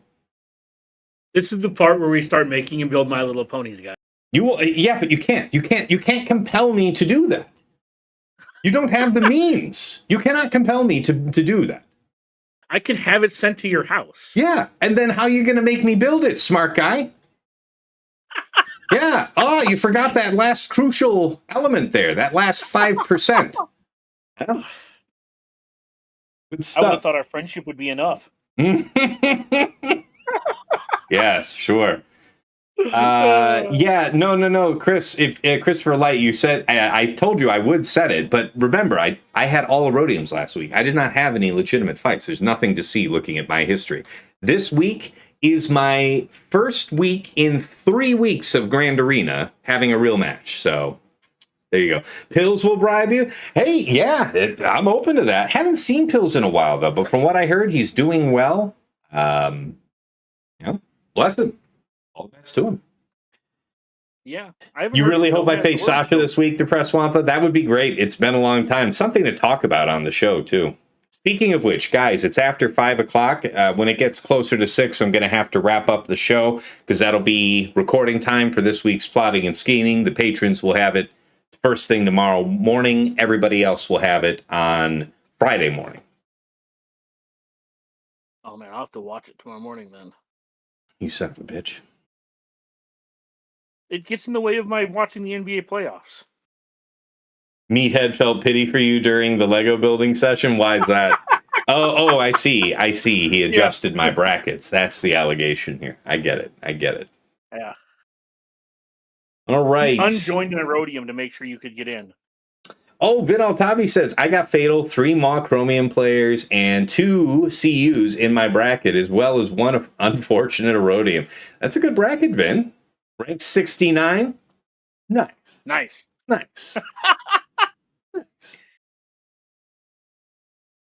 Great questions, guys. We may not have time for the mod clinic before I end up having to run here, but keep the questions flowing, and we'll keep on running.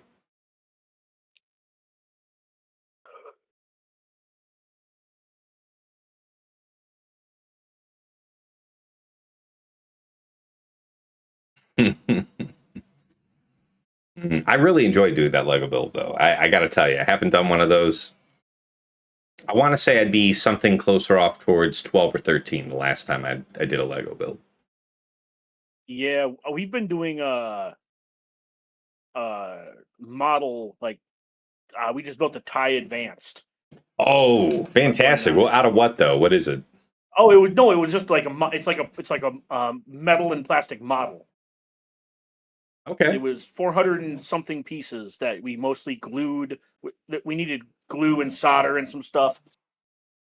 But yeah, it's I don't have it with me, otherwise I'd show you because it's at his mom's house. But it's like the size of a microwave. Like it's like an actual like reasonably big TIE Advanced. And we put it together. Nice.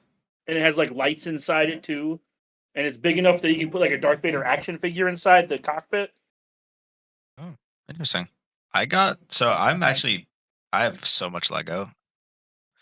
Yeah. I got the Venator at Christmas time this year. It took me I literally spent 4 days building it. Oh, that sounds putting fun. in 5-hour shifts for 4 days straight. I think my wife's kind of eyeing the $1,000 Executor Star Destroyer or something. She mentioned she saw it. Yeah. Oh, I think that's retired, the Executor one though. I don't know which one it is for certain, so I can't tell you. Yeah. My problem is I stepped on one too many Legos, so no, those are no longer. Yeah, they hurt. Yes, Christopher Light. Would you test Synduo Elite against this real enemy, or did you play it on offense? I didn't have real opponents to fight on offense, dude. I used one character per team and killed every team for 59. You know what I'm saying? So, no real usage last week. As far as this week goes, I will. I think I will. I don't want to necessarily promise you I'll use it this round because I don't do that right now. I don't do that. But I like the idea. I will use it this week. I promise you that. We will have something to discuss next week. All right. Vin says, speaking of your Fez, do you like Doctor Who? Let's see. First of all, yes, I do like it. Completely unrelated to having a Fez. Yes. I do like Doctor Who, but I also haven't watched it since the run of David Tennant ended. So I want to say we're 2-3 Doctors deep after that now. What was it? Peter Capaldi have the young guy with the head-length hair. David Tennant and Matt Smith. Matt Smith, that's the one that I'm thinking of there that I couldn't find. But yeah, David Tennant was just amazing. Really, really good. I also like Christopher Eccleston's Doctor as well. Actually, not true. I watched a handful of episodes of The Woman, and those were all pretty good. The what? I forget her name. So they had a woman Doctor Who. I forget her name. Watched a few of those. They did. Okay, yeah. See, I'm behind on the times with that show, I guess. My twins are really into Doctor Who. That's their IP of choice at the moment. That and Sherlock. Nothing wrong. But I think that's more to do with Benedict Cumberbatch than Sherlock Holmes. Going to be honest with you. Nothing wrong with that. Yeah. I had to explain. Man, the look on their face when I told them that Martin, the guy who plays Watson, was also Bilbo in The Hobbit. They're like, really? I'm like, yeah. Yeah, see, I don't know who Jodie Whittaker is or Nikuti Gatwa. I don't know these guys at all. I mean, Matt Smith, I thought was, in the few episodes that I saw him in, I thought he was good, but I thought it was really just a dilution of David Tennant. It's David Tennant's not available anymore. He doesn't want to do the show anymore. He wants to move on and do bigger and better things in career. What can we do that's going to capture as much of that same spirit and appearance is close? I don't know. Going young with the Doctor like that. With David Tennant also being one of the younger Doctors, I really felt like they were trying to do that. And Matt Smith just didn't connect with me that much. And I think a few episodes into his tenure, I stopped I stopped watching. That's Yeah, about it. Matt Smith, like Doctor Who is not Matt Smith's best role. Matt Smith has been really good in a lot of stuff, and and he wasn't even like bad as Doctor Who, but like you said, Yeah. I like him better in other things he's done. Not the Game of Thrones show. I don't like that show. All right, take care, Christopher Light. Have a good night, man. Dust Cannon asks, maybe this has been asked already, and if so, I apologize. What do you think are the best teams to set in the front zone? Another question, what fleets are you all setting? I mean, the real answer is, now that we're heading into week 2, Swugga.gg is updated and you have data to look at. So when you scout your opponent, which I always encourage, you should be setting in bottom front teams that they've dropped on, or teams that they rotate what they like to use to fight it, and then you use that to set up a fork with something else in the back that they'd also want that same team to fight. So that Also, is a very different answer for weeks 2 and 3 than week 1. You have to kind of infer and guess in week 1. Now you have real data to reference. Also, if they're going to do something 100% of the time, if you don't have a way to like punish them, just put them in front of fleet. Like the old, if they're going to SOK your Hondo no matter what you do, just put your Hondo in front of fleet kind of thing. Mm-hmm. It extends your front wall, allows you more flexibility, and maybe you can actually run a game that way. Nice. Oh man, the Dark Killer, one of the deadly French duo, just DM'd me to say his bracket, their bracket is all Erodiums and them. So they got my bracket. They've been cursed. They went 3-0 last week, so it makes sense that they moved up. But yeah, that looks about right. They are cursed. Also, I just mentioned the Game of Thrones thing. The Supergirl movie was really good. And the girl who plays I don't remember the woman's name, but the man, one of the the protagonists, the younger version of her, played Supergirl. Very good movie.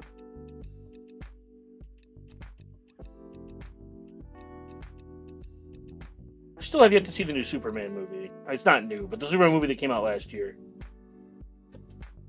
Oh, Lord Porg, you're facing someone from Vanguard of Disorder. Well, yeah, I mean, don't count yourself out. It's not that anybody in there is necessarily a bad player in Grand Arena, but, you know, that guild is full of accounts that are capable of executing on a high level for TW, and they do, which is a function mostly of, you know, good leadership and, you know, enforcing standards. That is to say that somebody who's performing well in a top TW guild does not necessarily make them a top Grand Arena player, so don't count yourself out. Depends on who you're fighting.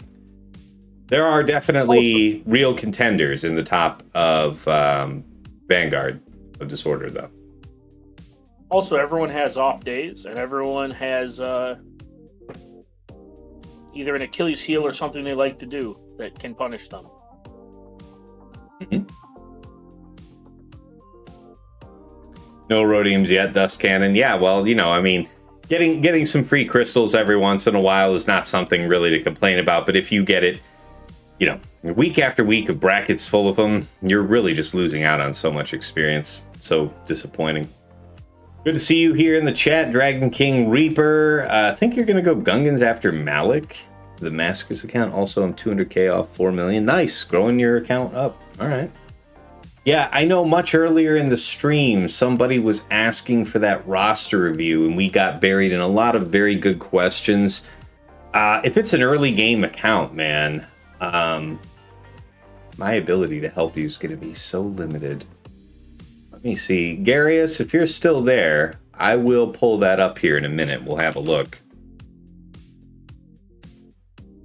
Yeah, at this point, my box of checks goes. Do you have Jabba? Do you have Hondo? Okay, I don't know what you're supposed to do next. Right? Do you have both smugglers run teams? Okay, you're good. Right? Like, just work on requirements.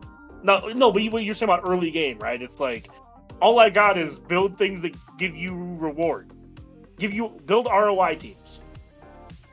Yeah, this is why when that person asked, I was straight up with them. You know, this is Outside of late game, end game, I'd be talking out of my ass.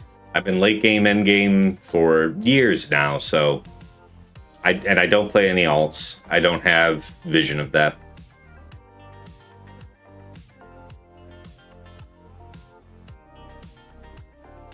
It's not really a joke, but I mean, you kind of skipped the early game to begin with for the most part, and then you never really, despite having to rebuild, you never really were like. Correct me if I'm wrong, but you never really like. I had my original account that I did build up to like its first GL, so I played through the early game. Oh, did you? I thought you dropped that once you got your once you picked No, up. no, I unlocked Sith Eternal on it before I quit. Oh, okay, never mind. Yeah, I used to have another account way back when, but long time ago, like that stuff became way too stressful to bother with. Time consuming, too time consuming. The amount of time that I put in on just this one account is insane. Trust me. Oh yeah, like I used to run an alt back before Conquest, and then when Conquest came out, I played Conquest on my main account, and then my alt account I would get it after 6 months, get gold box, and then when Datacrons came out, I got rid of my alt. Mm-hmm. And they've only added the amount of time you spend in game since then. Most of it's low quality screen time like TB or Coliseum. And by low quality, I mean like you're just hitting auto and just watching it play. Okay. No. I'm just saying like high quality screen time would be like raids. Give me more raids. I'm tired of this one.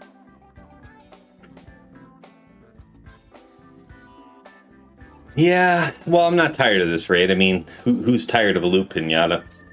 I'm not here for the entertainment. I'm here for the goods. Oh, no, I'm talking about, like, this raid is... I missed the crate raid. I missed the Sith raid.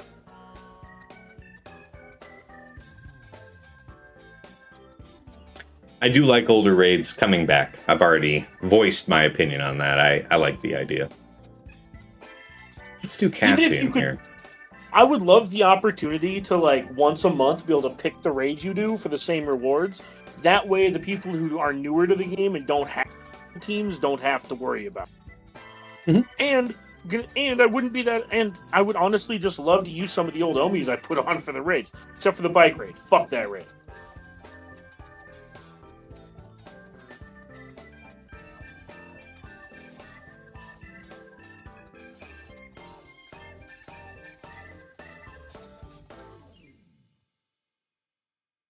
TB Omicrons, go! Yeah. Don't take no shit from nobody. Get 'em, lads. The one thing I will say for the ISB compared to Cassian is I like their animations a lot better. Man, my KX is a bad lad for this week. I hope it makes some type of difference, but... Oh, did you ever hear? Did Fatal ever get back to you on the behavior of the defense? It still looks like it's a coin toss. It doesn't look like Okay. it's necessarily weakest. Well, that's good.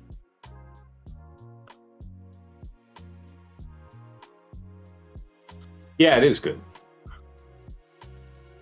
Yeah, amen to that, Don Sensi. I don't miss having to fight guildmates for old raid rewards, but surely that's not what Dagger's talking about. He's just missing the look of different content.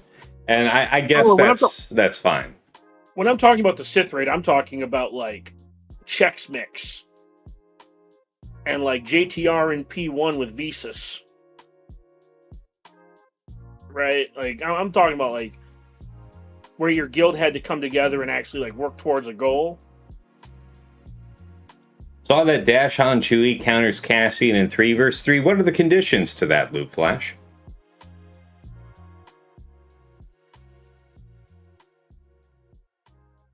They screw Cassian, says Dragon King. Yeah, but what are the conditions? Because Dragon King's saying that, but he's also an early game account. And the way that counters behave between early and mid game, and then even late game is very different, and then end game is different still. So, Oh yeah, legacy characters don't scale nearly as well with relics for the most part because they weren't built with them in mind. Like Han and Chewie are really good characters, sure, but they are just severely outclassed once you get past like R7.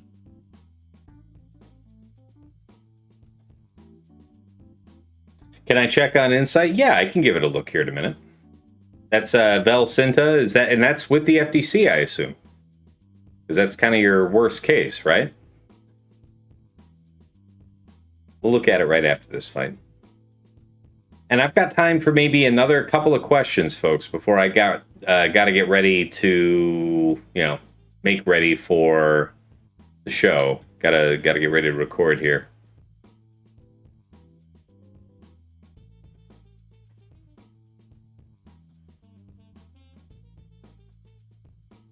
Oh, that reminds me. Were we still planning to record that era thing?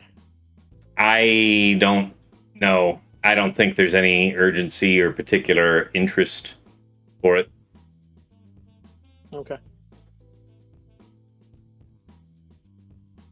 So we're. I'll talk about it off air. I don't want to. Okay. Well, I was going to ask her. So are we like done doing kits then, or is it just going to be like conquest units and stuff? Yeah, I don't know. Like the videos. What do you guys in the chat say? Like in the past, when we've made videos reviewing these units from the era, stuff like that. I don't know. Not a lot of buzz around them. I don't know who's really enjoying them. So it's something that we have to coordinate our schedules to set aside the time to make, in addition to plotting and scheming. And if it's something that people enjoyed watching, then it would all be worth it easily. But I don't feel that it might be more interesting for you, Dagger, as a thought exercise. But as far as like a matter of coordination and getting it actually done, it's not been that fun. Oh no, I just mean like you pinged us a while back asking, and I was just following up. Yeah. Well, the answer that I got from the collective room that wasn't you was, eh. No, that's fair. That's fair. You take it or leave it type of vibe. And if it's I could take it or leave it, and we're not doing it with enthusiasm, then eh. Yeah, I mean, I personally find the most engagement out of talking about that kind of stuff. But I definitely understand how it might not be everybody's cup of tea. Want to make stuff that we like making that people want to see. It's got to be both of those things, right? Yeah. Hey, Juhas has been watching for 5 consecutive streams. Appreciate that over there on Twitch, Juhas. Appreciate it. Yeah, let's go ahead and look up that Cassian team. Didn't I? Yes, I didn't.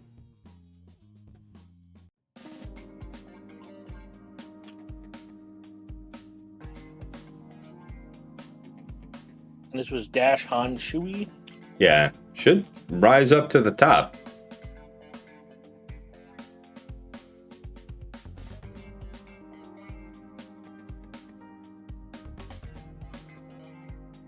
Yeah, so we filtered for kind of worst case. Sort by banners, let's say. Okay. Zatil, you've got Seer. Ooh, I like this. Malicos and Fulcrum was able to do it. So not needing Cal there is nice. I like that a lot. What is this? Okay, not even a particularly amazing Kron. A very high amount of health. Not that seemed to be determinant, though, because the fight was over in 43 seconds. You've got Great Mothers with Night Trooper. Okay, I can dig that. Bane. Gas for 54. All right, let's cut to the chase and find Dash.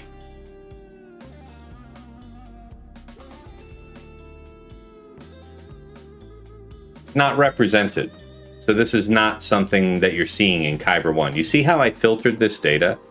It's for Division 1, Kyber, minimum attack and defending relics of 7, which is realistic. Which, I mean, it's not realistic inside the top 100 to see under Relic 7 ever. Most everything's going to be Relic 8 plus. So not unreasonable. We specified there is an attacking Datacron. We didn't say which one. And then we said the defending Datacron is the FDC. You should open it up to all of Kyber just to see if there is any data in all of Kyber. Well, I'll open it up to 2. I'll open it up to 2, but I'm not opening it up to all of Kyber. I was mostly just seeing if anybody's doing it. Yeah, so it's not with those few filters specified. This does not occur in the top end of the game at all. There you go. That's the difference. Yeah, and part of that has to do with, like I said, Dash, Han, and Chewie are just older characters who just don't hold up quite as well against a lot of the newer characters. Now there is a legitimate point though. Who just said it? Yeah, Chronic said my data versus Ahsoka isn't there. So it is possible that successful fights with Dash may not have been included in the data. That is a known thing where, like, some of us here on the podcast have done fights that we know worked for us in the last week. We just did them ourselves, and yet they're not represented in the data. So it's not flawless. It could be possible that Dash worked within Kyber 2, Kyber 1 with these few filters applied. Well, that's why I said but we're not seeing it. We're not seeing it. Well, yeah, that's why I said to open it up a little bit, because yeah, like you just said, there have been times where I can show you in my history that I did a fight, but it doesn't show up in data because I don't know where I read this. I don't know how accurate it is. I want to say it was on events, but they said it was like that the data is like a percentage sample of the fights that went on. Yeah. Dr. Faust on YouTube asked, Dagger said old characters don't scale as well with relics. Can you explain that? Aren't the relic stats flat based on the character type and role? If the relic stats are flat, wouldn't that be even better for old, worse stat characters? Yeah, so if you're looking at every character like a linear entity, then possibly, just from a math perspective, the offense numbers would work out better.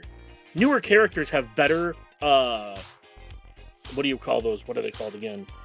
Like, on your basic attack, you do like 130% of your offense, right? Multipliers. Newer characters have better multipliers on their attacks. Newer players have more offense that scales with relic levels. They'll have an ability that scales with their relic amplifier level. They'll have a unique that gives themselves offense, which scales better with relics, right? New characters are built with relics in mind, so they're meant to scale with relics. Older characters weren't necessarily built with relics in mind. So relics do make them better. But look at a character like Django, for example, who came out like a year before Gear 13. So they knew Gear 13 and Relics were coming before Django came out. So they gave him a 30% offense thing on his unique to kind of help him scale better with Relics. And that's kind of what I mean, is newer teams have more stats baked into their teams. Now, Loop Flash just joined the Discord. Welcome. And he just linked me this here, showing here on GG. Calvin Awesome, great Grand Arena player, just posted this screenshot showing Dash Han Chewie 96.67% win rate for 56.8 banners on 30 battles. And he comments that that's with the FDC. It does not get better with more relics and Omis, meaning that it still looks like it's in favor of Dash. I guess we'd have to ask how Calvin sorted this data, because it's good that he says the FTC is there, but you saw the filters that I applied. We said we kept it to Division 1 and 2 of Kyber, which is, if it's happening outside of this, it's really just not relevant to me. It's involving numbers. It's involving a scale that the relics and the datacrons that I'm dealing with are way beyond that. Way beyond that. So if it's not represented at all in Division 1 and 2, and we're saying if we set the minimum relics involved to 7 and 7 on both sides, which is not at all unrealistic. Not at all unrealistic. Maybe in Kyber 2 you could say you could set the minimum to 5, but then we're talking about getting way out of scale with what you would see inside the top like 100 of Kyber 1. And then I said both teams have datacrons, and I specified the FDC, and I specified all the Omicrons, and Dash does not exist in this data. So I don't know. Yeah, definitely Calvin's not in Kyber 2 for sure. So that's what I'm saying. There's a difference in how we filtered this data clearly. But I would wonder, what his was, because I don't think that anything here is unreasonable in how I set this up. I know, I'm not saying you're doubting me, Luke Flash. That's why I showed the screenshot you shared, because we're showing this in good faith, right? I believe that Calvin saw this. This doesn't look like he cobbled this together in Microsoft Paint, you know? I believe you, but I can't reproduce that data. So I don't have faith.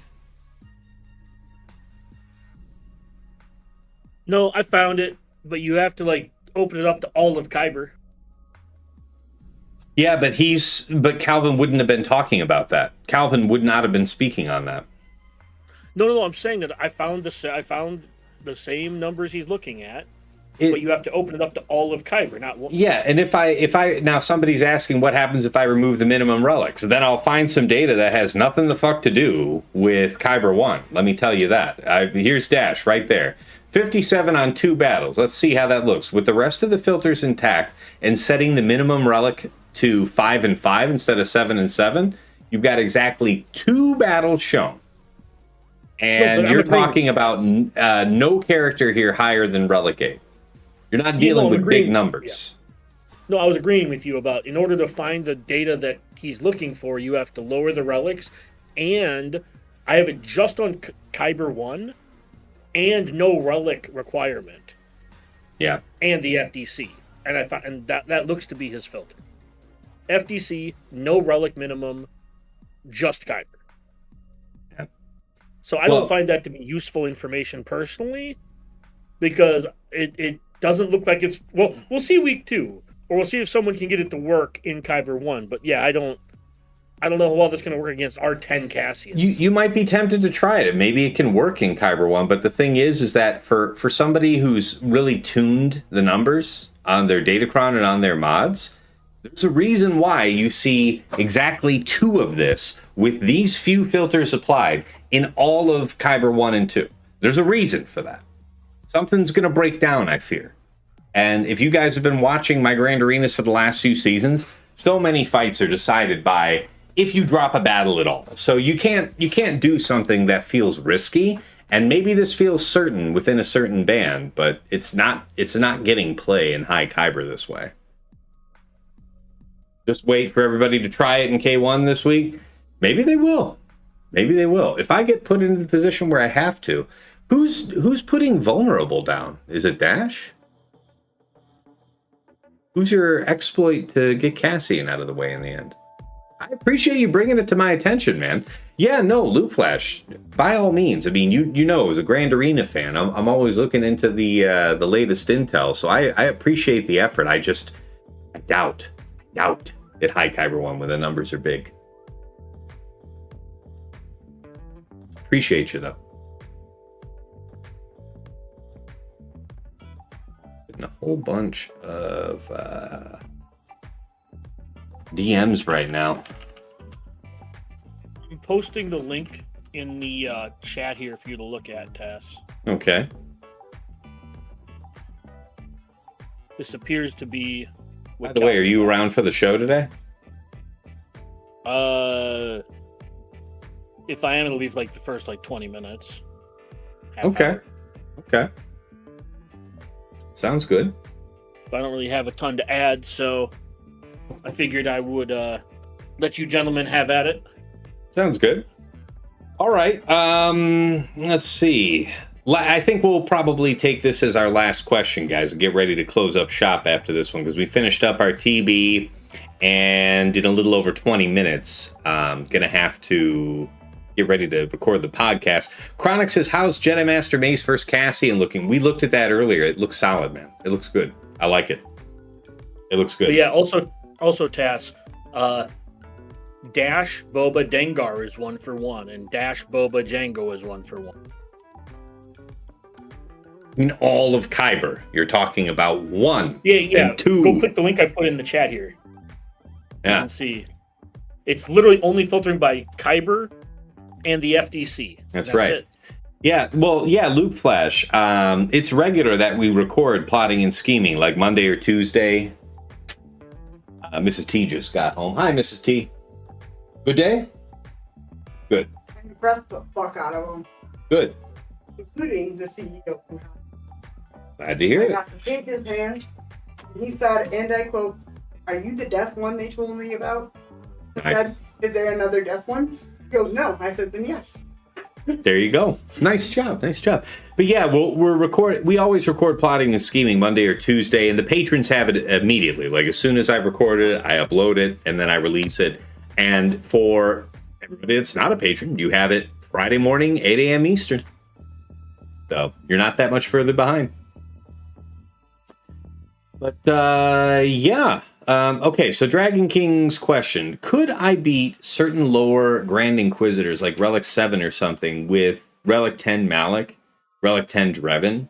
I don't have a GL killer yet. So here's the thing. If they're using that Grand Inquisitor Kron, that level 9, it immunizes them to fear, among other things. That is very strongly anti-Malgus. The reason why Malgus works against Riva classically is that you're able to control the rest of the team with fear while you focus down your priority target. So without fear, you really don't have a business case to endure the kind of damage that they're going to put out. They've got a lot of AoE, your sides are going to fall, it's going to go down to Malgus real quick, and they're just going to end up being overwhelmed if they've got that Grand Inquisitor Kron. Short of that, yeah, you got a solid case. He said he was talking about like countering GI, not GL. You meant GLs, not GI. Okay, yeah, okay. It meant because I can't beat any GLs with Malgus. You should be able to beat JML. Maybe.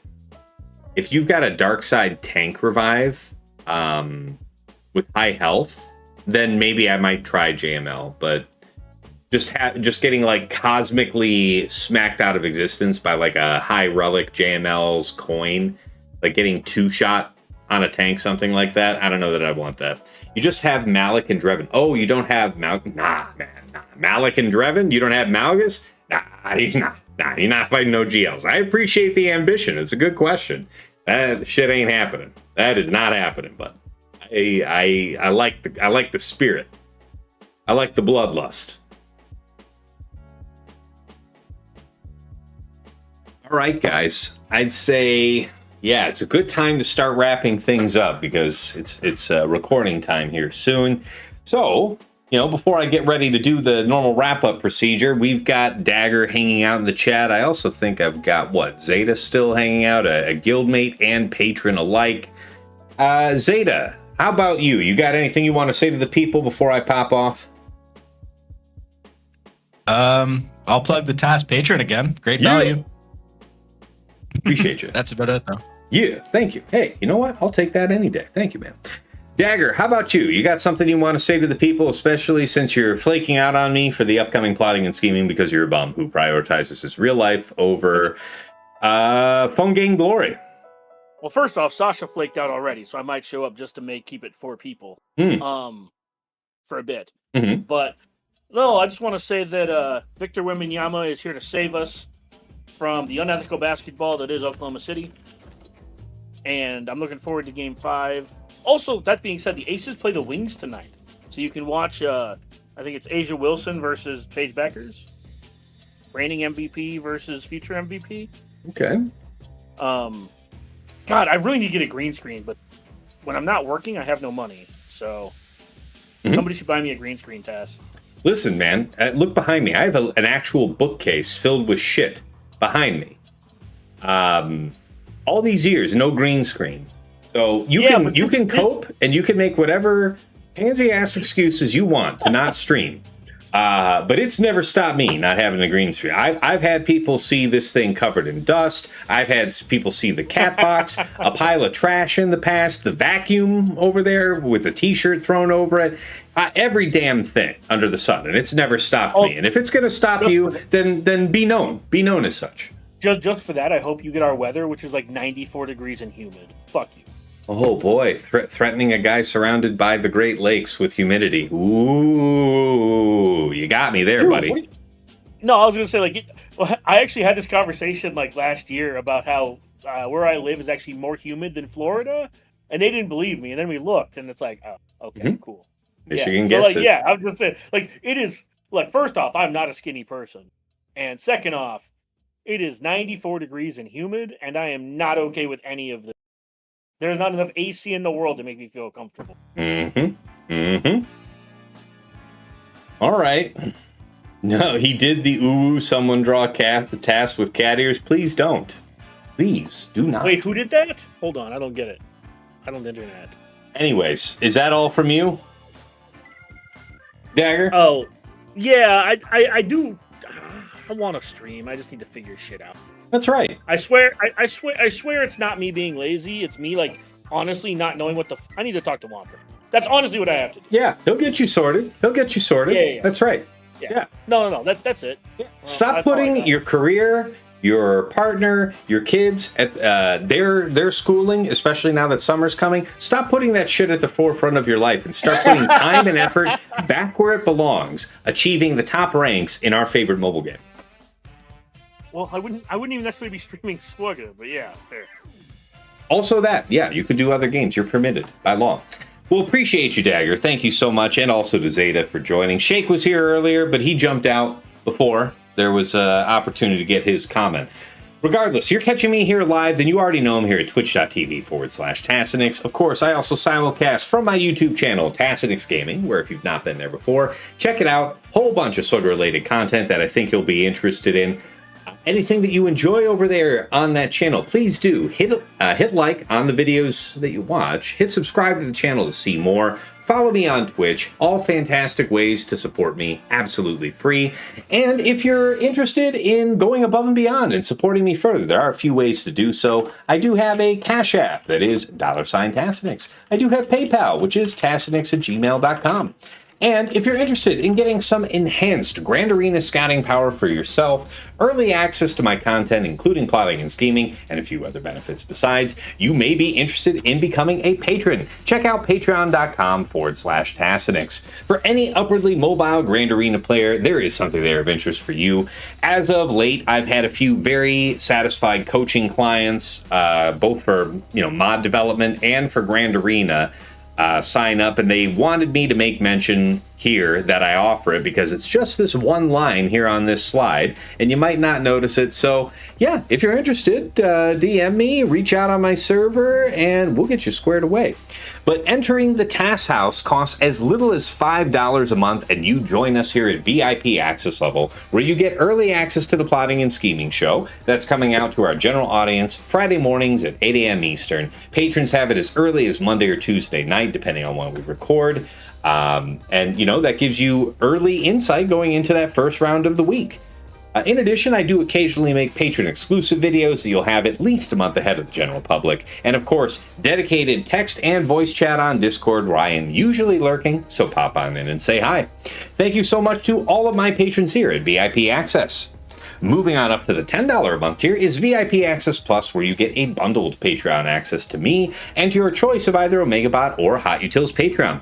OmegaBot's that tool that I highlight at the start of all of my Grand Arena streams. It's the one with the graphs that give you an easily understood sense of your opponent's offensive and defensive tendencies. Anybody can use that tool for free to scout their opponent's last week of Grand Arena history, but only patrons can build out a custom report with any number of weeks. You get a downloadable HTML version of that report with embedded links that when you click them, takes you right back into Swugga.gg or Insight with data pre-sorted, just helping you further minimize and focus your scout. Alternatively, you might go for the Hot Utils Patreon, aka Chili subscription, which is your #1 tool for mass mod management and loadout creation. Nothing else lets you switch so easily between your Grand Arena, TB, TW, and Raid mods. You can use it like TJ and Fatal do to comprehensively remod your roster with the powerful automation feature. You can help out your guild in TW, slice through hundreds of mods in seconds, and so much more. No wrong way to go at VIP Access Plus. Thank you to all of my patrons signed up here. At VIP Access Premium, that is $15 a month for the DoubleBot bundle. So Patreon access for me, OmegaBot, and Hot Utils all in one price. Going out and getting those two bots anywhere else costs the same as this triple bundle, which is why so many of my patrons say it's one of the best values in the game. Thank you so much to all of my patrons here at VIP Access Premium. I know you guys appreciate the double bots. At the top of the list, in Jester's Club Elite, the one, the only Nomad's Reaper, a madman who occasionally drops into stream and just goes crazy, drops hundreds of subs, thousands of biddies, carries hype trains on his back, done it many times over the years. Thank you so much for the incredibly generous support, Nomads. Likewise to Pills, who typically would show up towards the end of streams and just start handing out gift subs, 10 here, 100 there. I never really know what to expect from him, but I always appreciate it. Thank you so much, Pills. Special thanks first goes out to the Lost Womp Rat, one of my patrons who's gone well and above the Call of Duty, not just for me, but for this community at large, especially now with the stream elements, going down. He is helping all of us in turn reconfigure our OBS setup so that we can keep all of our integrations and all the functions that you viewers like to interact with when we're on Twitch or YouTube. So thanks, as always, to the Lost Womp Rat for the time and attention. Really appreciate you, man. To Mrs. T, my wife, thank you for all you do in the background, whether that's bringing me something to eat or drink while I'm live on stream, or just, keeping our daughter from tearing the house apart while I'm trying to be the very best, like no one ever was, at a phone game. Thank you. And of course, again, to my co-hosts on Plotting and Scheming, Dagger, TJ, Sasha, Aisha, and Fatal.